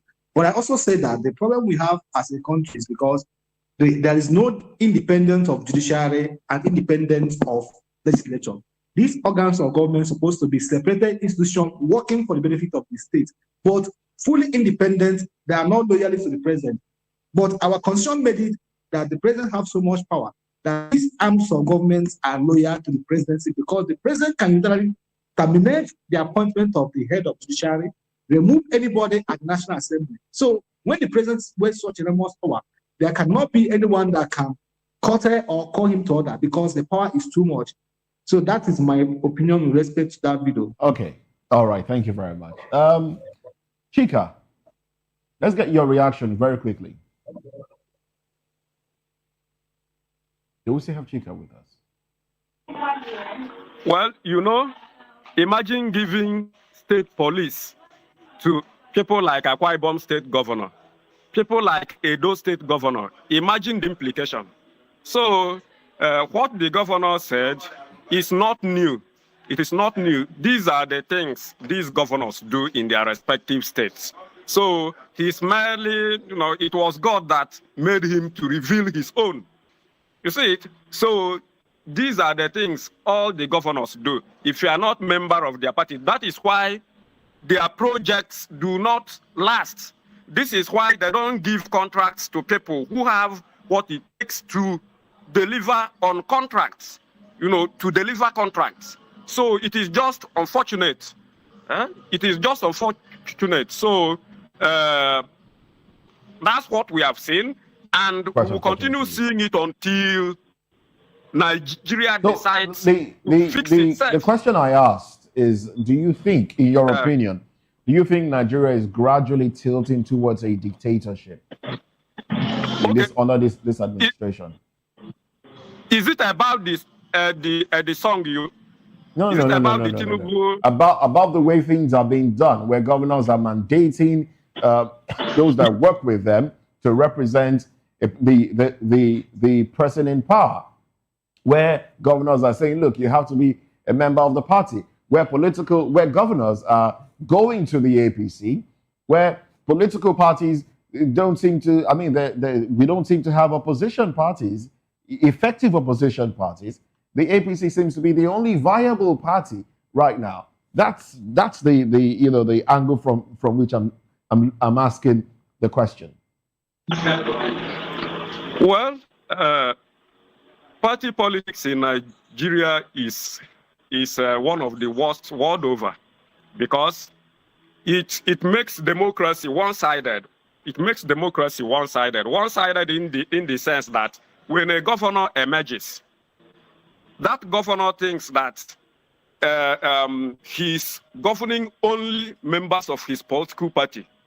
He does not believe that other members of other political parties are part of the ownership of the states, of the territories they govern. So it is what it is. Nigeria, it is part of what is putting Nigeria into a mess. All right, so thank you. I don't know if I understood you well. Well, that's okay. Thank you so much. Thank you. We're not wasting much time. The Nigerian Labour Congress has announced plans to hold a nationwide protest. And the date for that protest will be December 17 over the escalating insecurity in the country, particularly in the recent spike in attacks on schools. And the decision, this decision was reached during the National Executive Council meeting of the Congress held in Lagos with a communique jointly signed by the NLC President, Joe Ajaero, and Acting General Secretary, Benson Opa. Also, we have pensioners in Nigeria and local contractors threatening to protest naked over unpaid wages, arrears, and every other thing. What do you make of this? I'll start off with you, Mr. Elvis. What do you make of this? 17th of December, NLC want to protest again for incessant killing and kidnapping. We have pensioners and contractors threatening to go naked to protest. Recall that they put a coffin the other time in the front of the ministry. Let us be serious. Is it today? Did they just got done before the NLC, the insecurity matter? Let's be serious. Forget about this present crop of NLC. There's nothing that Nigerians are expecting from them. Nigerians are. We even saw everybody, all we have been talking about insecurity since all this while. They just woke up on Monday and started issuing statements and talking of going on a protest. Well, let them go. Let us also see how their own protest is going to make any difference. But I'm not seeing much from them. But for the pensioners, it's so shameful that people who put in their life for 35 years, are being treated in this manner, because these are no people who never had the opportunity to actually line their pockets with public fund. The little they are expected to have to be taking care of themselves is also being taken away from them. I don't know why this government is looking at the other side, seeing this protest coming up from our aged father and mothers. It means by the time you are doing this to these pensioners, what are you encouraging? You are encouraging corruption, that even if you put in your best in the service for 35 years, this is how your own is going to end. That's what they are just showing. Right. They're telling us that this is how it will end. Okay. I don't know why you guys keep talking about NLC. We don't have an NLC in this country. Those guys are not serious. They're the most serious set of human beings. Talking about them is wasting the time of Nigerians. We're talking about pensioners. People who have worked within 35 years, they're not getting their pension paid. That is where NLC should come out.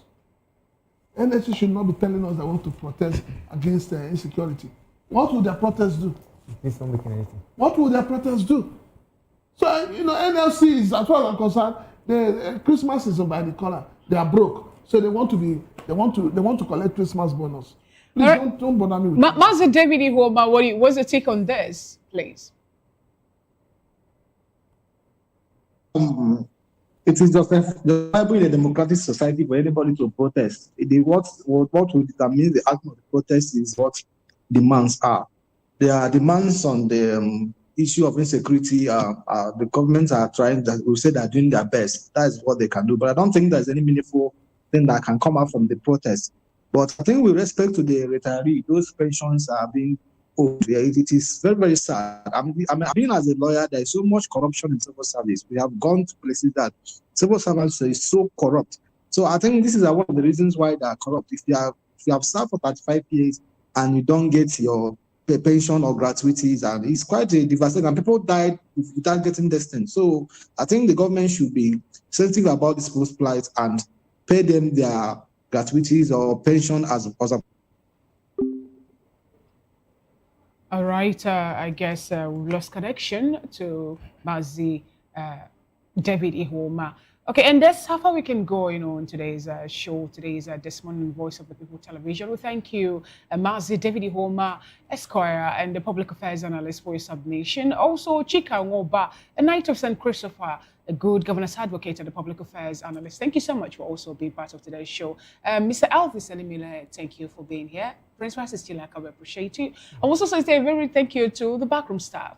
The director of the show, the producer of the show, also Chama Innocent, the bard, the ingest, and the sound engineers, every other person that made today's show, what it is today. We appreciate your presence. And then on behalf of my colleagues in the studio, Chukuma Okoro, Moses Humphrey, I am Fina, Chukuma and Mo, I have to say it again. Nigeria will be great again.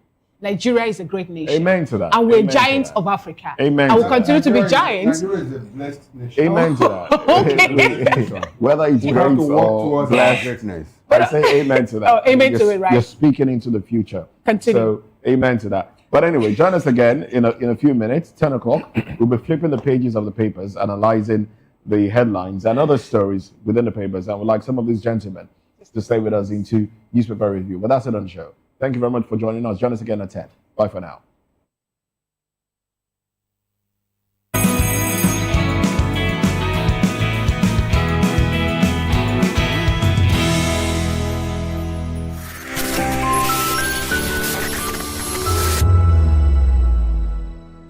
From the views on the street, we go to bed empty hunger, to the blaring horns of a hustling city, the loudest voices of the common man got a medium to be heard. This particular administration, they were coming unprepared. It's not a bad thing to renovate the president's lodge. Through top-notch programming, unbiased reportage of news, sports, business, entertainment, and cultural documentaries, Voice of the People 90.3 FM became a symbol for 21st century media.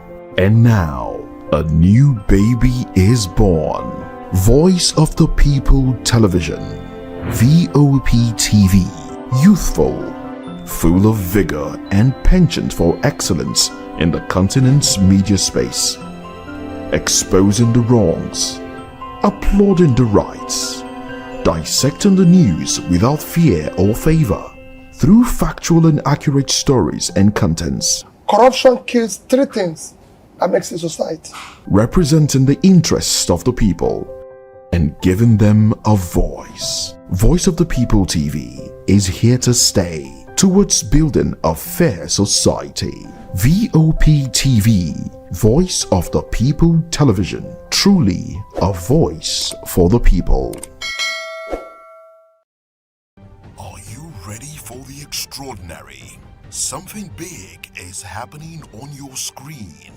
Introducing VOP TV, now streaming on SLTV channel 264. From breaking news to captivating conversations, news analysis, giving you all sides to the story. We bring in-depth discussions on the issues that matter, from politics to sports, entertainment, and lifestyle. VOP TV on SLTV channel 264. Join us as we redefine what television means to you. Voice of the People Television, VOP TV. Now you have more than a voice.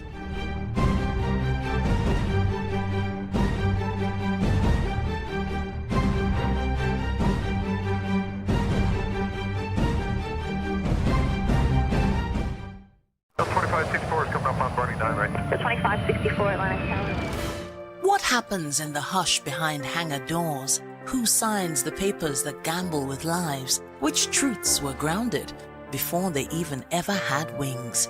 If you've ever buckled a seatbelt at 30,000 feet, if you've ever stared out of that tiny window and wondered who's really in control of the skies, it isn't just flight, it's power, it's politics, it's pressure sealed in steel. We're peeling back the clouds from runway risks to sky-high secret. secrets, we're diving deep where most dare not to look. Aviation Scope, every Sunday at 7 p.m. only on Voice of the People TV. We don't just report, we reveal. We don't just ask, we uncover. Because when it comes to the skies, ignorance is turbulence. Aviation Scope, the sky isn't the limit, it's just the beginning. My name is Esther. They call me the Oga Patapata of them are the general overseer of them all. Every man, every woman has got a voice where integrity is the volume. So this is Voice of the People's TV. Voice of the People's TV. So this is the people's voice. And the people's voice is the voice of God. That's the voice populi in Latin. The people's voice is the voice of God. So keep watching Voice of the People. In fact, my name is Voice of the People. Keep watching MC Ado Pikin. Hi guys, my name is Kagan. I am Nigeria's biggest tech content creator, and I just wanted to give a quick shout out to Voice of the People TV. Keep watching, enjoy, and you're welcome. My name is MC Alamano. They say call me Enjoyment Landlord. It's VOP TV. Keep watching VOP TV. Don't touch it down. Even if you want to touch it down, increase the volume. If you don't increase the volume, I told me. My name is Collins Agawabe, popularly known as No My Day, but last, more than No My Day, or more. Not be all so the cook right at the fry plantain. We keep on watching VOP TV. The voice of the people, the voice of Edo.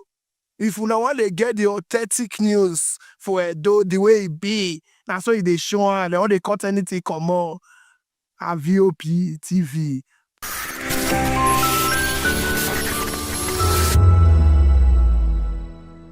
Behind every broken desk lies a broken promise. Education shapes the nations. But who is asking the right questions?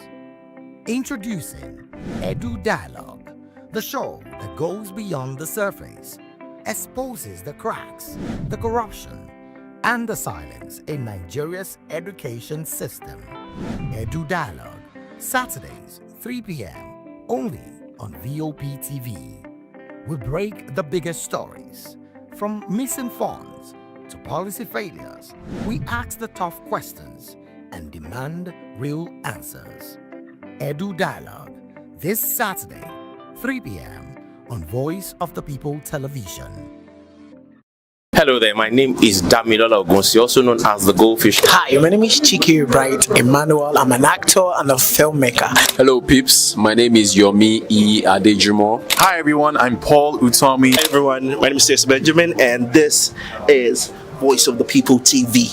I need you to keep it locked to VOP TV. See, I'm looking for good entertainment. You want to get good movies, good music, politics, talk shows, sports and entertainment. You really want a channel that gives you everything you need without you having to run around. VOP is where you are. That's Voice of the People. If you're not listening to this, you're not one of us.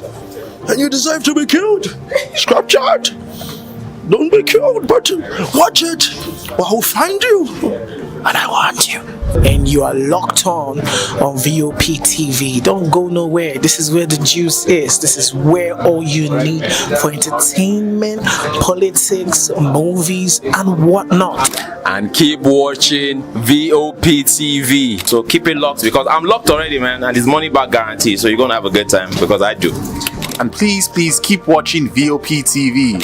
I won't want to actually, I beg you, subscribe, watch it. If not, whatever you see. You better not touch that dial because VOP is the plot. To know the happenings in the maritime sector, join us on the program Maritime Frontiers on VOP TV as we discuss key areas in the maritime sector from aquaculture, maritime transportation, maritime labor regulation, oil and gas exploration, ferry and passenger insurance, marine pollution and prevention, port operations, and lots more. Maritime Frontiers, exploring Nigeria's blue economy. The red carpets, awards, the razzmatazz, music, fashion, interviews, and more. Spotlight on Voice of the People Television. Let's feed you with all the juicy stories in the global entertainment space, bringing you the glitz and glamour as they hot. Stay tuned to Spotlight, 1 p.m. Monday to Friday. Spotlight on VOP TV. Entertainment like never before.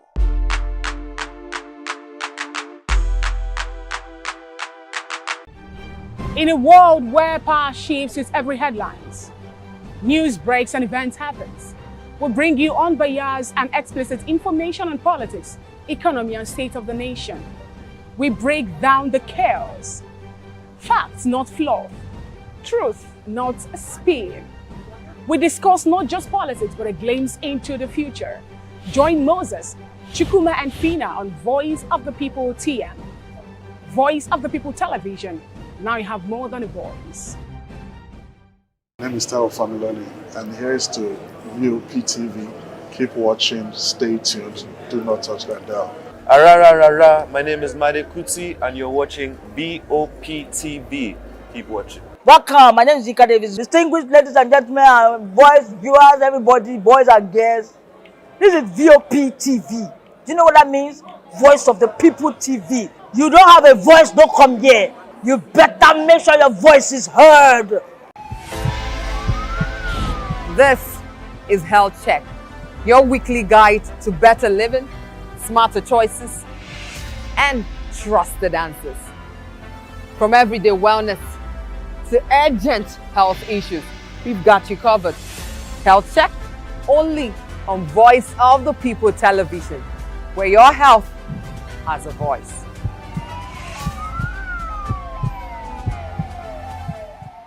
This is African News on Voice of the People Television, where we don't just bring you the news, we bring you Africa's heartbeat, the policies that shapes our world, and the economy that determines our future. African News on Voice of the People Television. Stay with us.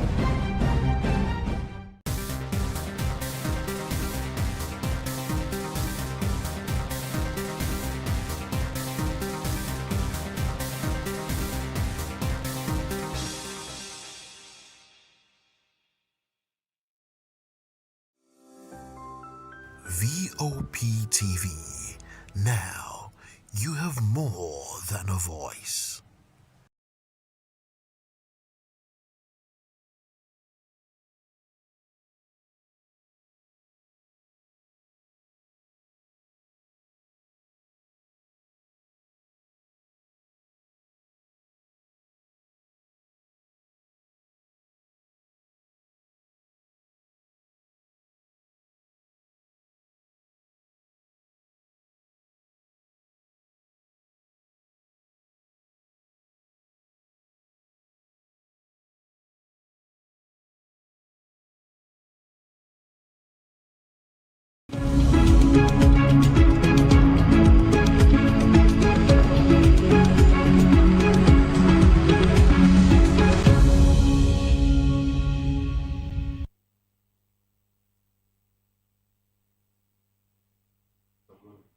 All right, thank you very much for joining us again. This is Newspaper Review. I'm Moses Humphrey, and of course... And I am Chukuma Okoro. Thanks for joining us again. Yes, and Elvis Alimehela stays back from VOP this morning. Thank you very much for staying back. Thank you, Moses. And Dele Fanimo joins the conversation as well. Good to have you. Good morning, everyone. All right. It's a Tuesday, and he came in talking money. And that's the way to go, really. Money talks. That should be off radar. Oh well, let's dive into the papers now. Talking money now. This story caught my attention when I first got these papers. Tax Act spells out 10 million naira penalty, 10-year jail term for offenders. That's the first story that caught my eyes. And let me just take an excerpt from this story. So it's from the Business Day newspaper, and it says, according to the new tax law, non-compliance by virtual asset service providers attracts a fine of 10 million naira for the first month of default, and then 1 million naira per additional month, along with possible suspension or revocation of their Securities and Exchange Commission license. Okay. This tax act goes into effect January 1. Moses, let me Who wants to go first? Okay, you go. Nigerians are very adept at evading taxes. It is you and I, through payee, that are forced to pay taxes. Most big men don't pay taxes. So you think this will corner them and compel them? Let me tell you, How the about new tax regime is implementation is the main thing. It will be implemented because now part of the processes of making sure that it's implemented is this cashless policy. Now, if your money is going through wireless, there is no way you can hide it. It is only when you stash money in your house that you cannot, the taxman cannot get you. But now, if you can, there's a limit of what you can withdraw from your account as cash in a week. And in a month. Which has been increased now. Which has been increased. 500,000. You see, those people with pay tax, they are not playing in that league. They are playing in the league of billions. So there is no way they can withdraw billions in 1 week or 1 month or 1 year. Okay.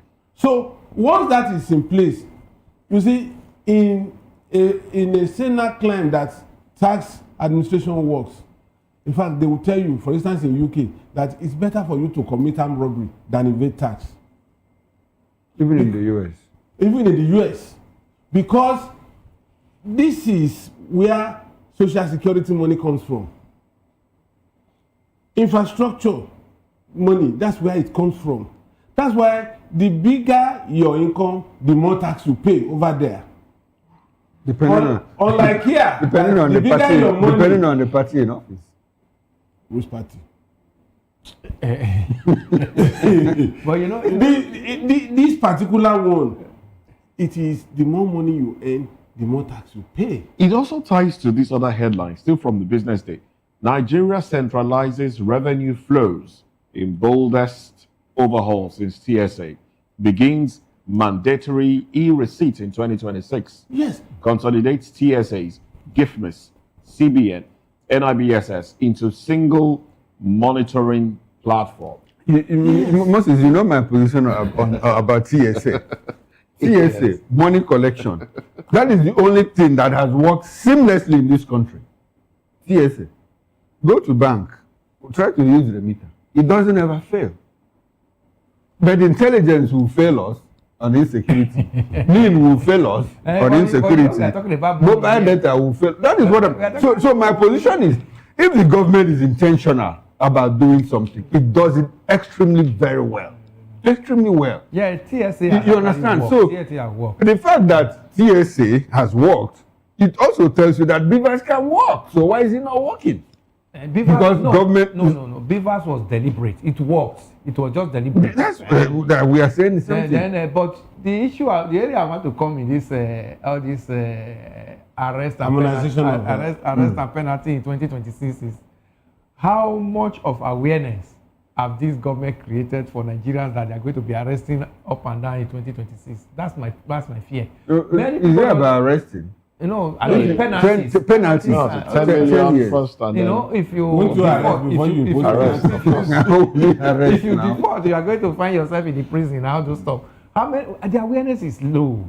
Nigerians are just hearing that we are going to start. Because this tax, exactly, this tax regime, a lot of people don't know how it will work. It's actually how it's going to work, and the penalties, you know, surrounding most of the defaulters and all that. I think the government should come up and do more because we are almost in January. And this thing will kick off. People, you just be in your home and just know. And I think about implementation and collecting taxes. You know, you go to a government agency or even a private agency and they say, look, you cannot do this thing except you have your tax ID. Having a tax ID is not a problem. You walk into FIRS, you get the tax. So when you have tax ID, how do you pay tax? That is not getting the tax ID is not a problem. You know what will work now. They have created a new lifeline for tax administrators, actuaries. Okay. Because at some point you will need them. Because if they deduct your tax and they over deduct, you need people to help you. If they deduct your tax from where? From source. They are deducting your tax from source. If you are supposed to pay, the moment money enters your account, they deduct. It's automatic. It's not that you go to the FIRS to go and file, to go and say you want to pay and carry cash. No. Okay, the moment there's money in your account. Yes, they deduct. That is if you fall within the range, because they yes. say okay, if you fall within the range. Yes. For instance, it could be a mistake that your total income in a year is 800,000, which is exempted from taxation. Now, if somebody now, by default, impose tax on you, somebody who's an expert like an actuarist would have to file in papers for you to get your money back. And they are bringing more professionals. So they are bringing more professionals into it to make money. Into tax. So better go back to school and go and study tax administration. I thought actuarial science was about insurance. Yes. They also do this. They also do tax administrators. Okay. Yes. So it's a new job creation for people like you, Egates. All right then. All right then. Well, let's look at a few other headlines here from The Guardian. Arewa hinges Tinubu's 2027 fate on economy, security scorecard. I think we talked a bit about this yesterday, but with a different crew. So yes, we just might delve a little into it again.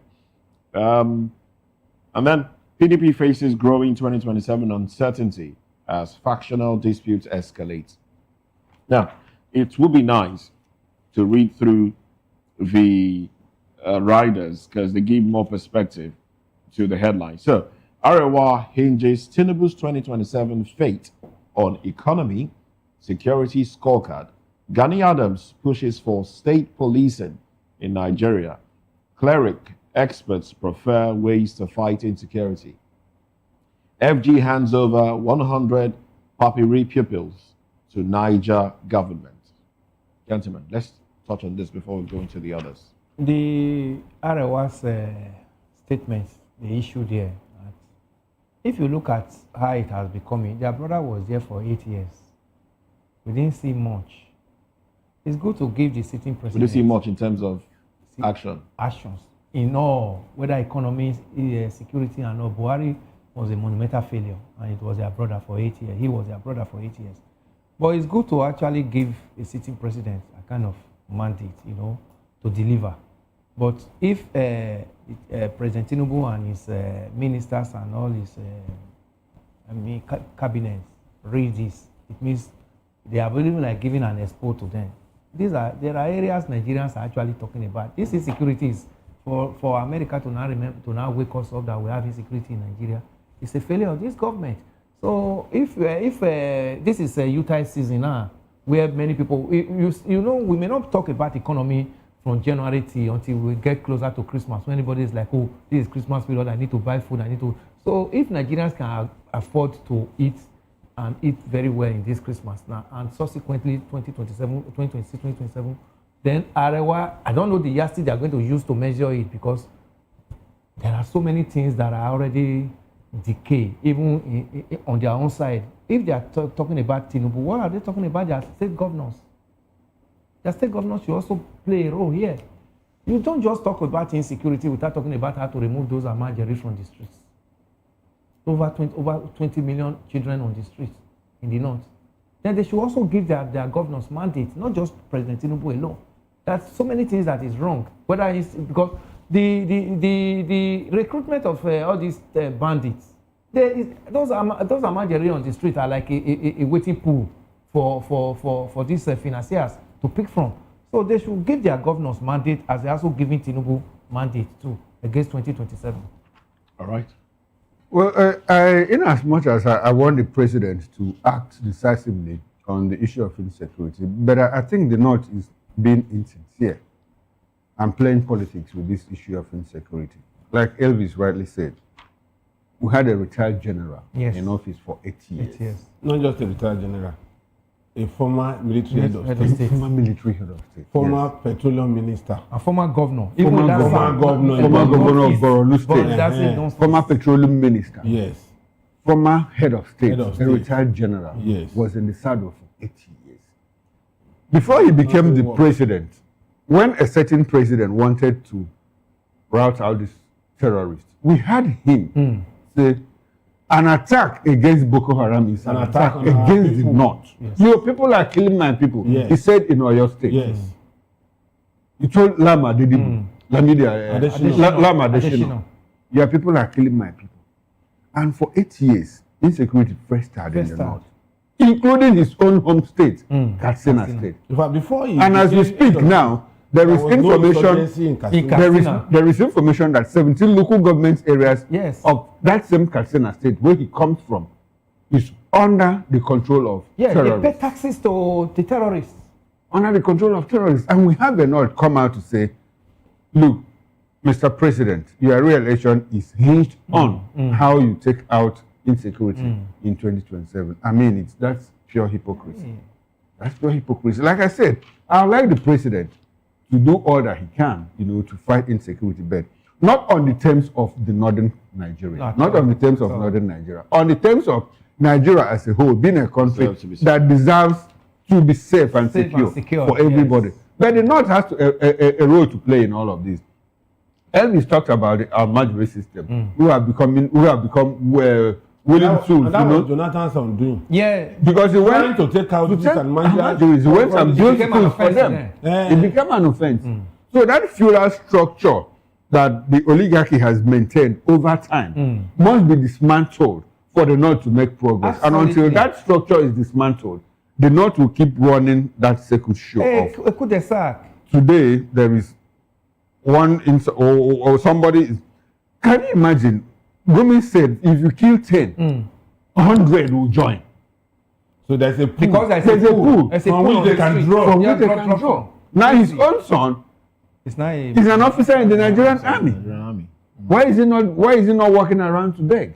Then you will now remember the former chief of army staff, retired Ihejirika. What was his offense? Because he tried to fight terrorism and insurgency and all of that. That was his offense. What about Arutili? That young promise. Yes, the girl that was killed. Yes. That was killed. That was killed. Yes, the lady was eating hard on them. That so it's a mixed bag of politics. She never missed her target. It's a mixed bag of politics, insincerity, arrogance, hypocrisy, and all of that. They should not put it forward. And looks like the way we let things go in this country. I remember that lady, the one that was killed in the barracks, right? Yes, that was a driver that said he was reversing. She was not walking though. She was inside a car, and then a car reversed. What was the speed of that car that could have that impact to kill that young lady? And we just let that one. We just let it slide. Today, military helicopter pilot in Nigeria. Nothing heard about that case. We just let it slide. Everybody is quiet about it. We move on as a people. We have moved on. Our problem is that we don't follow up. That speaks to a massive level of infiltration. Yes. Now, when Jonathan said, I have people, Boko Haram in my cabinet. In my cabinet. People didn't take it. They thought it was just soundbite. It was not a soundbite. That's what it's. And at the time, we got appointed. We appointed ministers, who were very sympathetic to the cause of Boko Haram and all of that. And someone has been appointed an ambassador. Somebody that said that Nigerian government should pay Boko Haram 1 billion naira, $1 million. And today he's been made an ambassador, designate to which country we don't know. So the thing is just the number jumbo, and the president can also do better by ensuring that. Look, he filters. He needs to do some kind of filtration. Who is in government? What role has he played in the past? What role do I need him to play in the future?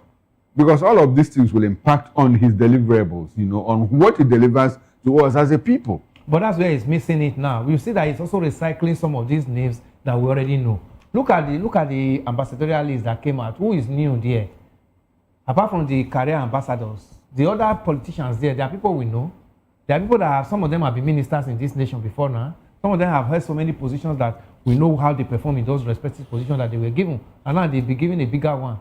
So, even if we are talking about the Arewa people, against him this morning now, he should also use his tongue to count his teeth. Is he really doing the right thing? It's because he's giving them the flank. That's why they're having this opportunity to come into his government and begin to dictate for him. Their brother, who dictated for their brother for 8 years?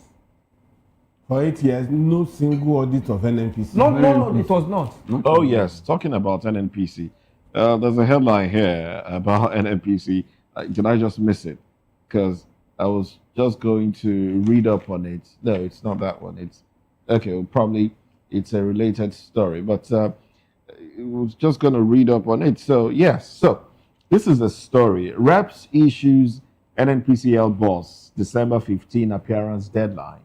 Now the Public Accounts Committee (PAC) of the House of Representatives has summoned the Group Chief Executive Officers (GCEO) of the Nigerian National Petroleum Company Limited (NNPCL) Bayo Ojulari to appear before it on Monday, December 15, 2025, over multiple audit queries. That's The Guardian. You can get it from the Guardian. Now, to appear before it over multiple audit queries issued by the Office of the Auditor General of the Federation for the 2021 financial year. Now, Chairman of the committee, Bamidele Salam, issued a directive at the committee's sitting yesterday at the National Assembly Complex, Abuja. Salam expressed concern over NNPCL's repeated failure to honor invitations or submit requested documents despite several reminders, warning that the lawmakers' patience had been exhausted. He insisted that the committee would not abdicate its constitutional duty to scrutinize agencies under its purview. So, December 15. Moses, let me ask you. It's no question and answer. Yeah, we are in the month of December. And what does December represent to you? Festive month. So what do you need? Companies closing up Company and also closing up of your paper. By this Friday, most companies would have shut down in the private closing your sector. paper. No, I'm not. You people are not getting. Moses is getting my drift. It's the end of the year. Then you are It's a preparing festive period. Who is inviting Ojulari? the House of Representatives that are already in their Committee. Committee. So what do they He want? never shake hands. What do they He want? never shake I hands. don't understand that. You don't understand. I don't understand. Okay, now you understand. I refuse to understand. You refuse to understand. Okay. I refuse to understand. So that's my simple explanation. So we can move on. That's savagery. I didn't say anything. You have said I don't something, even you're not saying understand. I anything. don't understand his drift. Oh, yeah. But I concede. Yeah, you concede. No, but if that be the case, then where are we? It has always, where are we in the it has fight always against been the case. corruption? Arun Maute. You remember Arun Maute? Arun Maute came and told the member of the house, you asked for something. I asked me for this. I didn't give, and that is why you are calling for this probe. And Don't off the mic. Reduce the mic. Off the mic. Off the mic. So, in all of those things, all of those incidents. Where did they end? What did you see any reports? No report. Not even one. Oversight. So Ojulari should honor them by Monday. By Monday, you should go and see them so that by 10 days to Christmas. No, I think that deadline is very apt. 15th. That's exactly what I was asking. You know, I got a thread and put inside a needle, and you are sewing it. You are sewing it now. Oh my. Okay. All right. So that we should rest that one then. Okay. PDP faces growing 2027 uncertainty as factional disputes escalate. Let's see if there are riders to that story. Yes, there are. Now, ex-auditor fears PDP may fail to field presidential candidates. That seems to be what they're working at. Wike-backed faction gets 60 days to conclude Congress's hold convention. Wike-backed, yeah, that's it. So is it the court that gave him that 60 days, or who We'll gave get him? to find out. We don't allow newcomers destroy our party, says Wike. Newcomers. Court battles, zoning, rifts, fuel uncertainty over party leadership. BOT insists caretaker committee vital to prevent leadership vacuum. Stakeholders say only Supreme Court ruling can end crisis. The courts are in on it. Supreme Court? Has it not ruled before? Which Supreme Court? Supreme Court has ruled again. That internal affairs of the party, you go and settle it. So what else do they want from? So does it look like Wike is working towards his end? no presidential candidate in 2027 because it is rumored I think that he's he working said towards that. Yes. yes. He's effectively It's working rumored to have towards said, look, that PDP will not field a presidential candidate in 2027. First, he started by And saying, you think, look, it has to be this from the south. administration will want to toy with anything wiki You know, so after delivering. after delivering. After delivering. Okay. I think they'll drop him. They cannot do anything. It must be on top of his game till the end of the election. Till the end of the election. Yes, we are now. going to see No, how after the this- election. Well, we don't know what will happen. How did this drama of They are PDP already- go But it will be through unfair to drop him after the election. Politics. Politics. You said something yesterday that struck me. You know, the president is a man that likes peace around him. He doesn't like turbulence. It's not as if he's scared of fighting, but he doesn't like turbulence. He likes to maintain balance, you know, at every point in time. He doesn't like to rock the boat. You know? So I see him as one who will say, Let him just be let there. him just be. Because he also believes that Will not agree to just let me be here. no, he will let him be because he also has the when the president knows that you have the capacity to rock the boat, he will let you be. Like happened to in Lagos State here under Obasa. You know, at a point the president knows that look, Obasa might not be able to defeat me, but he has the capacity to cause trouble for the APC in Lagos State. And he said, okay, let it be. And you understand that there is some kind of a semblance of peace in Lagos APC because Obasa was allowed to be. So that is what he might do to Wike if he stays through 2027 and delivers Rivers and FCT for him. He will just say, let him be. Yeah, on that condition, yes, Rivers and FCT is important. And the optics are very good. The optics For are delivery. good. Now they are building houses for judges. For judges now. So, building houses for judges. He doesn't need to build houses for judges. He's doing that anyway. I said he doesn't need to get. I think he's doing it whatever he anyway. He's doing it anyway. Is that an icing on the cake? Yeah, especially some of those judges have a new title now after their is it FSS, PSS. Some of them have JPC. Which one is JPC? Moses, let's move on. Who last didn't catch it. Maybe I missed out something. Judges of particular concern. All right. According to you. Okay. No, according to an analyst. We are here. a country of particular concern. Then we have judges of particular concern. We also have politicians of particular concern. Then journalists of particular concern. No, journalists are just about that. Because we already have the title as that. Let's talk about what happened over the weekend on Sunday. The coup that happened with our neighbors in Benin and Nigeria's They didn't come response. to Nigeria to come and train. They didn't come to train. That's why the coup failed. Well, we talked No, about they didn't it go yesterday. to Niger to train. Or Mali We or talked Burkina about it Faso. yesterday, but it's reported in the Guardian. So because it's here, Gaddafi became chief of army staff in Gambia shortly after there was a coup for the first time, and Yahya Jammeh came in as president. What does that tell you? No, they didn't come here to study. I said So Gaddafi went there, Gambia. Gambia, as chief of army staff. So who? Up till now, So who went to it is Niger? Nigerian judge that is the chief CJ in Gambia. I know we used to have. I know we used to supply them judges, but I don't Up till know. now, I don't know. Up till now, the person there, I've forgotten his name, is from Osun State. Okay. Well, let's take the headline and the riders. How Nigeria's intervention secured key trade routes, regional supply chain. Experts warn of knock-on effects for regional supply chains. Porous borders, dense trade heighten Nigeria's exposure.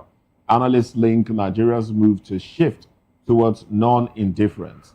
ADC questions FG's priorities, seeks stronger response to insecurity. Uriwa faults government's Benin coup boast, questions failure on terrorism. Ex-NIIA DG commends Nigeria for deploying troops to foil coup attempt. We had fighter jets and ground troops. Emphasis on the ground. Fantastic. Boots on the ground. Fantastic. Boots on the ground. From Lagos to Benin. We are waiting for Trump to foot on the ground. No, we started it first before Trump we even arrived. As we discuss this, I hear that 8 Nigerian soldiers are detained somewhere in Burkina Faso. Yes. Are you aware? 9. Nine in Yes, Burkina Faso. in Burkina Faso. They said they came into their airspace without authority from them. So Nigerian Air Force. Anyway, that's by the way. No, it's not. It's not. No. They are Okay, so you want us to expand the Yes, we discussion? should. 9 of them. So basically, we are depleting our forces here that are supposed to be fighting. No, they are just security. 9. They are just 9. No, they are not just 9. That's a lot of number. That is Okay, they are 9. Okay, maybe you have a problem with the word just. Yes. Okay, they are 9. 9 well-trained individuals can destabilize an entire army. Yes.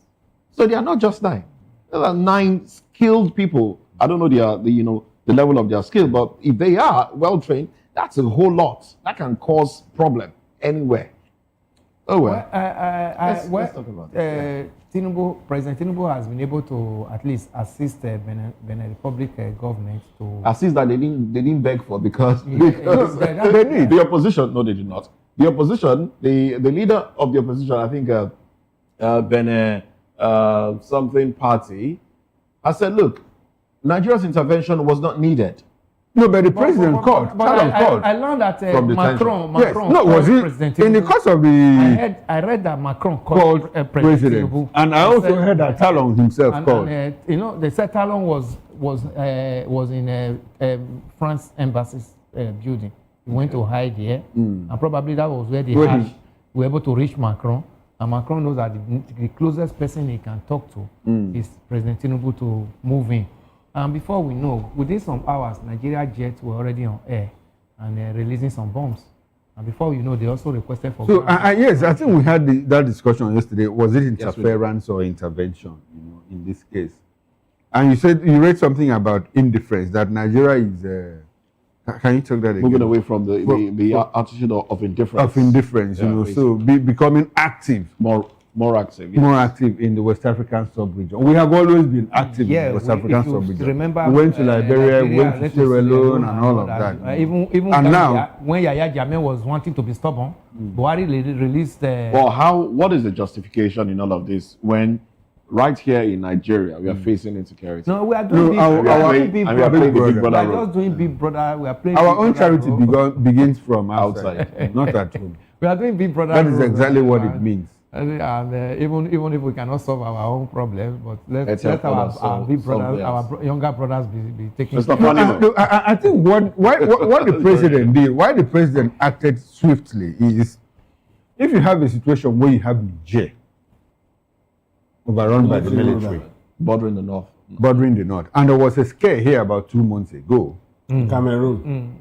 And no, in Nigeria. No, I said there was also an insurgent in Cameroon. That was quelled. Okay. Now, another contiguous nation. And now, bordering Lagos. Bordering Lagos. And now you have Benin bordering Lagos, So it becomes that was more like early warning signals to the president that, look, you need to take action.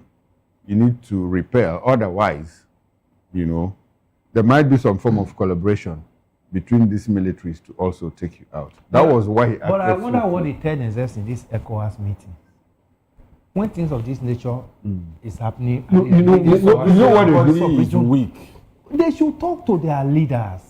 It's the same problem we face here in Nigeria. Who do you want to talk to? You have the president. Who is talking to who? You have the leaders. I mean, the leaders should be sincere to themselves. Beautiful. Because they are quick to condemn military coup, but they don't condemn misgovernance. And when they lose their democratic credentials, they are not quick to say, look, what you did is not right. What happened in Benin Republic? The man certainly changed the tenure from 5 to 7 years. That's why the opposition is saying, look, Nigeria shouldn't have intervened. In on Monday. That's why the opposition because the president had just been sworn in on Monday for a fourth term. Alassane Ouattara. I mean, and you know how Alassane Ouattara came into power with Gbagbo's matter. Yes. Today now he has just become a saint now. So when you look at all this, how do this? So when they go to ECOWAS summit, what they do is just talk about regime protection. How do we protect our regime? They are quick to say, look, coups are outlawed, civil disobedience is not allowed in the region and all of that. We need to build our democracy, and the only way they know to build a democracy is to extend their tenure. Continuously. And then bring down opposition. And clamp down on opposition. Let me put you gentlemen on the spot. Do you foresee a situation whereby the Tinubu administration might want to extend the tenure in Nigeria? In Nigeria. We've had that conversation before. Even Atiku said, look, it's a single term of 6 years. We will be good. But do we see a situation whereby that might come up? What with the president? I would like Mr. Okay. to go first. I don't see it coming. Okay, why? We have resisted some of these things in the past, and it's not going to be easy for anybody to. Some have said Nigeria's support in what's his name now? The president of Benin, Patrice. Yes, of foiling the coup might be a pointer to that. No. I don't see that. I don't see that happening in Nigeria. There's no correlation. Okay. I don't see that happening in Nigeria. Nigeria is a mixed bag. Yes. And if you open the bag, you never can tell what you see inside the bag. Even as it is with us now, maybe when that comes up, you see more brotherhood comes up and say no, it must not fly. You think so? Yes, it's possible. Extension will not work. Even with what we are going through now, you see Nigerian extension will not work. And say no, this must not work. Although if you have to be with the National Assembly, it will fly. If we want to bring the National Assembly, Nigerians will not even allow it happening in the National Assembly. Obasanjo tried it now. Nigerians will not allow it happening. Yeah, that was at that time. The National Assembly was stronger than what we have now. There was National Assembly was stronger, and we were just coming out from a military regime. The late speaker, or the one that died. Shuba. No, Naba. Garba Naba. You can imagine the friction between Gali Naba and Obasanjo's government throughout. But we don't have that now. We don't have it now. We don't have it. Even though they were the same PDP. We don't have it now. The last time we had National Assembly was in the 8th Assembly during Bukola Saraki's presidency as Senate president. That was the last time we had. But that was an error on Buhari's part. So those errors are. It was a good error. It was a good error. We need some of those errors for the people. Politicians are very quick to learn from other people's mistakes. Why are they campaigning? So talking about tenure extension in Nigeria. It's not going to work. It won't work. Nigerians are too resilient. It's not impatient to wait till 2031. And then you now add another 2 years. Nigeria will go up in flames. No. I'm telling you. Even Abuja will become ungovernable. No, it's not going to happen. Okay. All right, then. Let's look at a few other headlines here from this day now. 2025 licensing round. The NUPRC releases ground rules, set signature bonus at $3 million to $7 million. Disqualifies previously defaulted firms, government debtors. Sets minimum turnover for bidders at $100 million for deep offshore, $40 million for onshore. Commission denies withholding FEF, says over $185 million, 14.9 billion naira released to NNPC. Okay. Judge, my order restraining AMCON over GHL subsists. Bars AMCON, appointed lawyer from GHL. IGP, Nigeria Police suffers greatest reputational damage from misinformation. US says Nigeria on right path after conciliation with Team Ribadu. Congressmen conclude visit, reveal security framework within sight. Ensure safe return of remaining abducted students, Tinubu tells security agencies. Meanwhile, some others are still being abducted. Welcomes return of 100 school children in Niger State. All right, these are the headlines. Let's start from these 2025 licensing. These millions and millions and millions. You know what these millions are now? It's bid.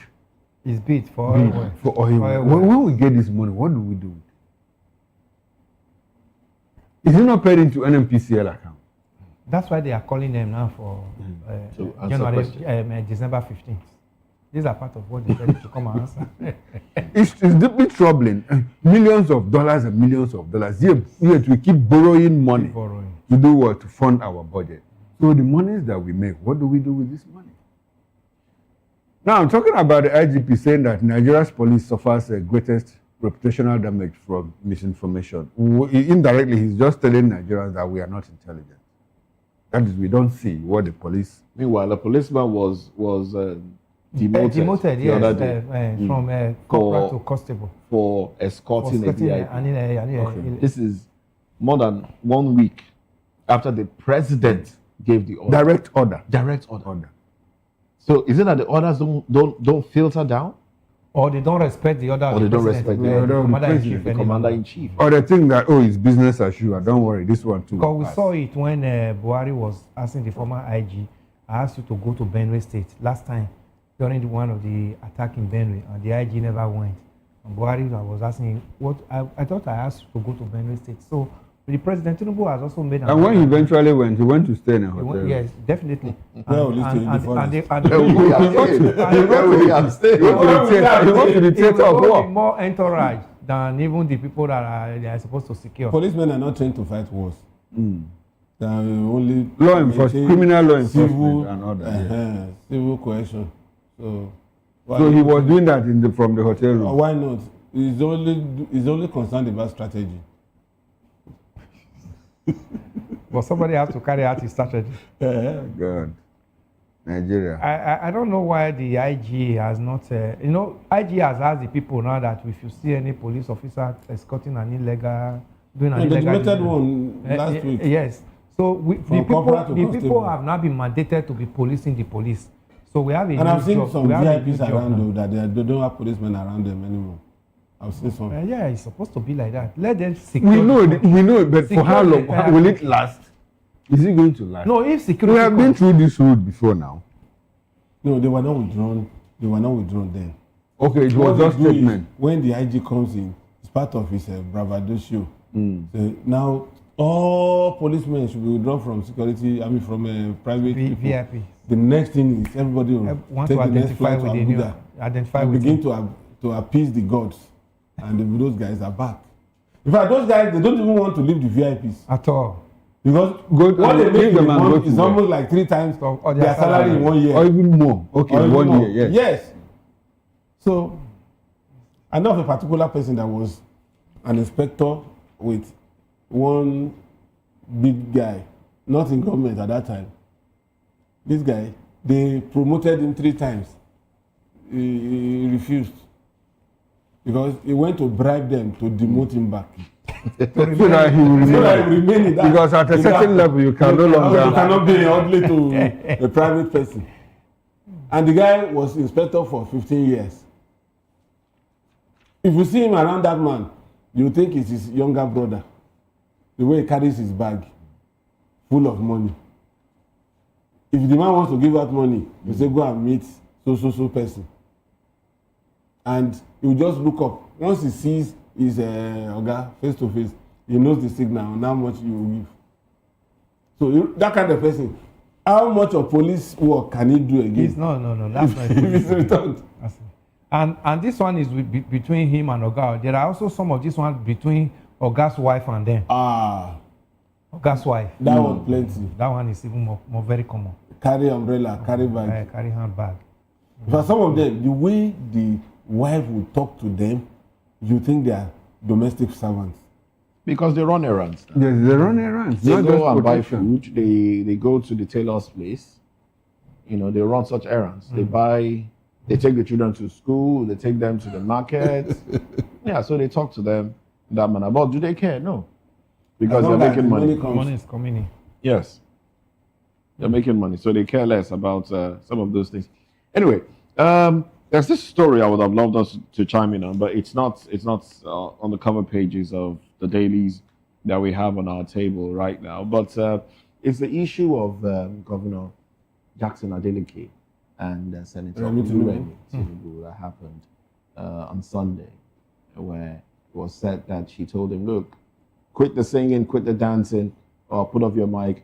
I'm giving you a limited time to give your speech. And that happened in the governor's own state. At Oni of Ife's palace. At the Oni of Ife's 10th 10th anniversary coronation, 10th coronation. anniversary. What do you expect? No, you are, you know, a son of the soil. You're a son of the soil. What does the tradition say about disrespect? Do you see that as disrespect? To the governor.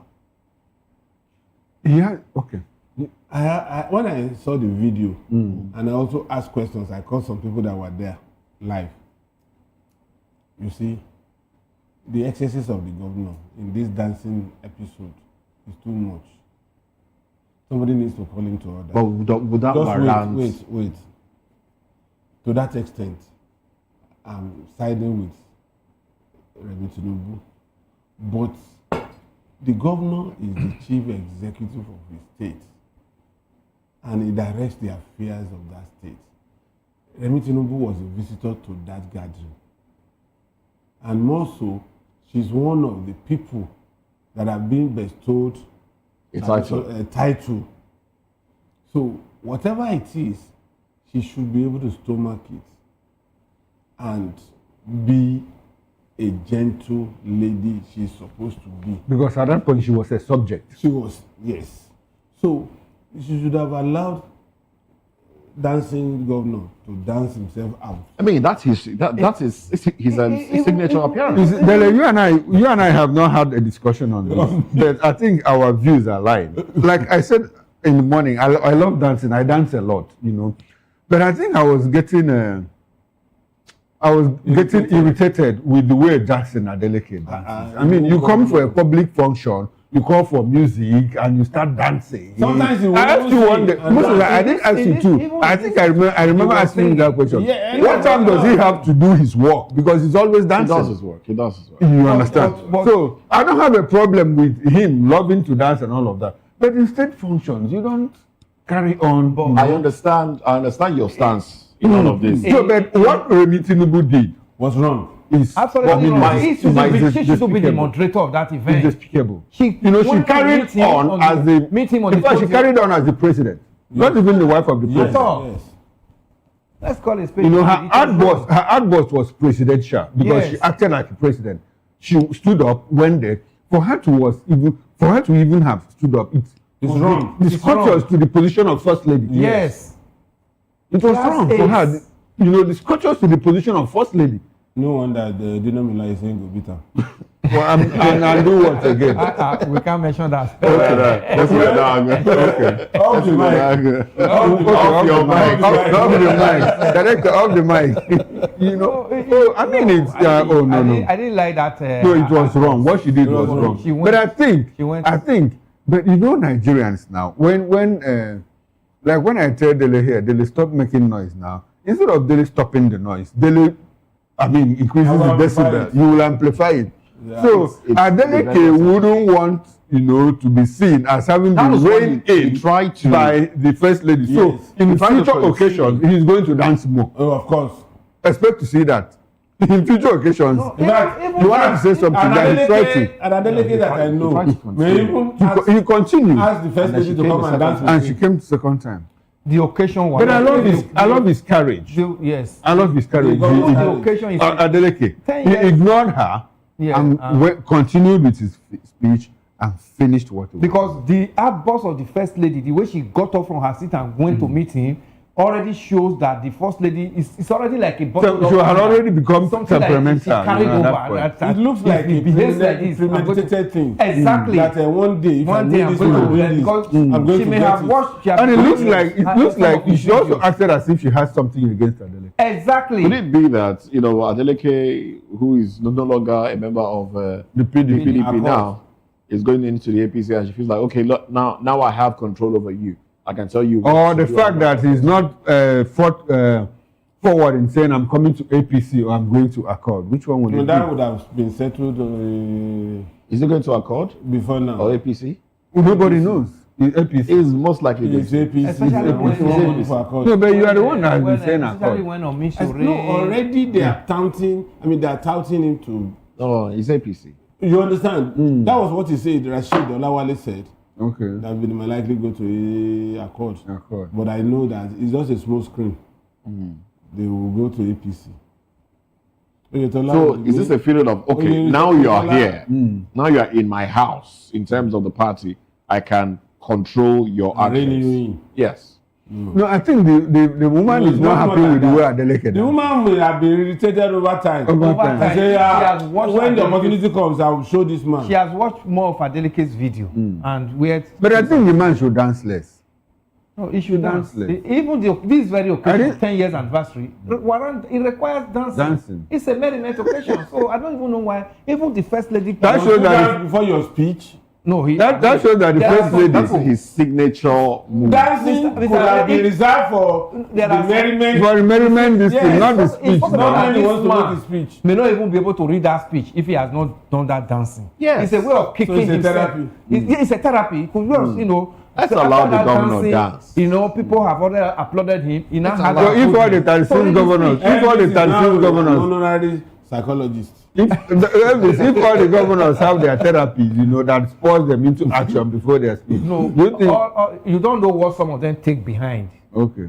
So this man now does his own in the public. Some other ones take something behind. I think the governor should dance less, please. The thing is, Even if it's 2 minutes Let us encourage him dancing. to dance less. Even if should it's dance 2 less. minutes dancing, let's allow him do his dancing. It's not just that. No, he should dance, but let him dance less. You know, in public What I government know function. is that First Lady brought his matter down to that occasion. She was waiting for it. And that was why she got up and went straight to him. It was a premeditated thing. He was waiting for it. What if he was singing on your mandate we shall stand? I mean, I asked this question in the morning. Would you have interrupted him? I mean, she would have. That would have been a direct affront. She would have president. interrupted. I don't by think she would the not. microphone from him. She would not to have echo to sing along. Yes. Oh well, this would be a good place to drop anchor on the newspaper review this morning. Thank you very much, Daily Fan. Always my pleasure. The public affairs commentator. Thank you very much, Elvis Elemehele, Thank you. also public affairs commentator. Thank you, Chukuma, who is here in the capacity of an analyst, but he makes a comeback later tonight on Political Lens. That's at 6 p.m. later this evening on Political Lens, where they're talking about politics around the nation and everything you need to know. Well, that's it on the show. I am Moses Humphrey, wishing you a beautiful day.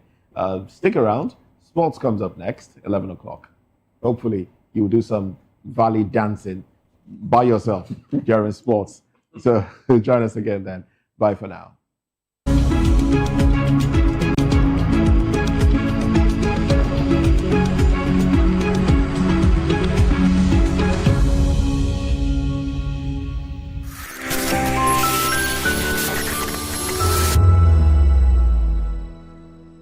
Are you ready for the extraordinary?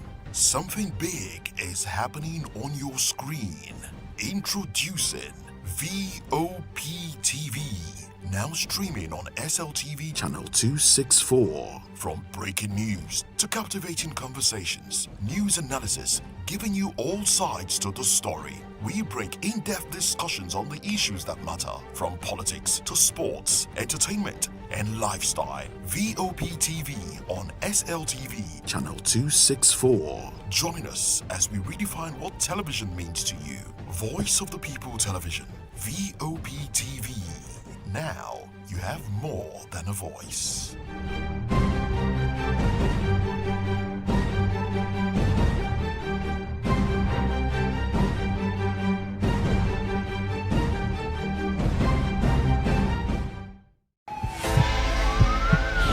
This is Health Check, your weekly guide to better living, smarter choices, and trusted answers.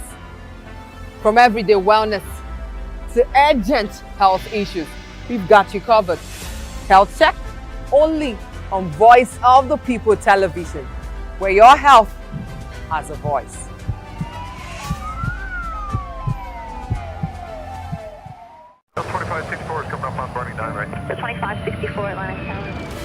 What happens in the hush behind hangar doors? Who signs the papers that gamble with lives? Which truths were grounded before they even ever had wings?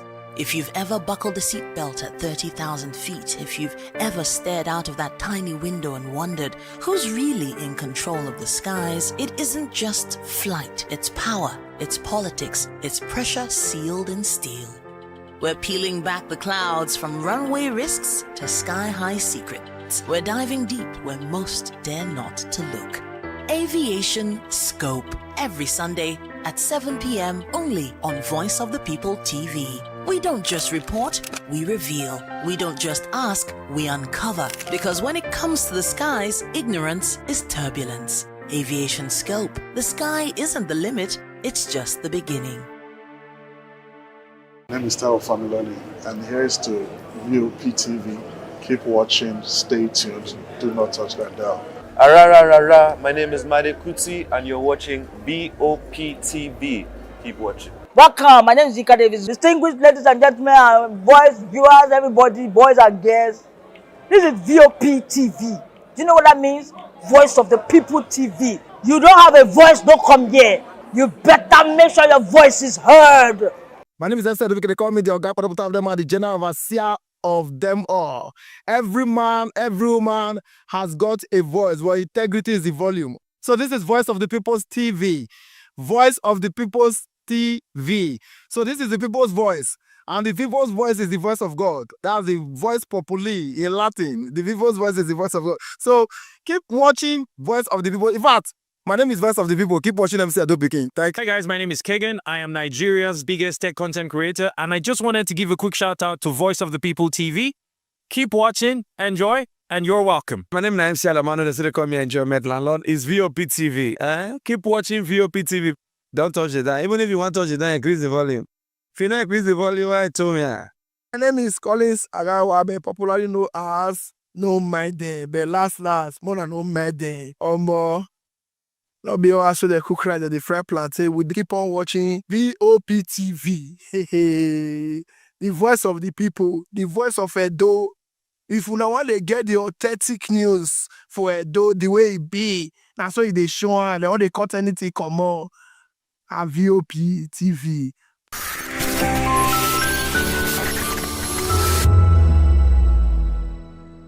Behind every broken desk lies a broken promise. Education shapes the nations. But who is asking the right questions? Introducing Edu Dialogue, the show that goes beyond the surface, exposes the cracks, the corruption, and the silence in Nigeria's education system. Edu Dialogue, Saturdays, 3 p.m., only on VOP TV. We break the biggest stories, from missing funds to policy failures. We ask the tough questions and demand real answers. Edu Dialogue, this Saturday, 3 p.m. on Voice of the People Television. Hello there, my name is Damilola Ogunsi, also known as the Goldfish. Hi, my name is Chiki Bright Emmanuel. I'm an actor and a filmmaker. Hello peeps, my name is Yomi E. Adejumo. Hi everyone, I'm Paul Utomi. Hey everyone, my name is Stacey Benjamin, and this is Voice of the People TV. I need you to keep it locked to VOP TV. See, are you looking for good entertainment? You want to get good movies, good music, politics, talk shows, sports and entertainment. You really want a channel that gives you everything you need without you having to run around. VOP is where you are. That's Voice of the People. If you're not listening to this, you're not one of us. And you deserve to be killed. Scrap chat. Don't be killed, but watch it. Or I'll find you. And I want you. And you are locked on VOP TV. Don't go nowhere. This is where the juice is. This is where all you need for entertainment, politics, movies, and whatnot. And keep watching VOP TV. So keep it locked, because I'm locked already, man, and it's money back guarantee. So you're gonna have a good time, because I do. And please keep watching VOP TV. I won't want to actually, I beg you, subscribe, watch it. If not, whatever you see. You better not touch that dial, because VOP is the plot. From the views on the street, we go to bed empty hunger, to the blaring horns of a hustling city. The loudest voices of the common man got a medium to be heard. This particular administration, they were coming unprepared. It's not a bad thing to renovate the president's lodge. Through top-notch programming, unbiased reportage of news, sports, business, entertainment, and cultural documentaries, Voice of the People 90.3 FM became a symbol for 21st century media. And now, a new baby is born. Voice of the People Television, VOP TV, youthful, full of vigor and penchant for excellence in the continent's media space, exposing the wrongs, applauding the rights, dissecting the news without fear or favor, through factual and accurate stories and contents. Corruption kills three things that makes a society. Representing the interests of the people and giving them a voice. Voice of the People TV is here to stay towards building a fair society. VOP TV, Voice of the People Television, truly a voice for the people. To know the happenings in the maritime sector, join us on the program Maritime Frontiers on VOP TV as we discuss key areas in the maritime sector from aquaculture, maritime transportation, maritime labor regulation, oil and gas exploration, ferry and passenger insurance, marine pollution and prevention, port operations and lots more. Maritime Frontiers, exploring Nigeria's blue economy. The red carpets.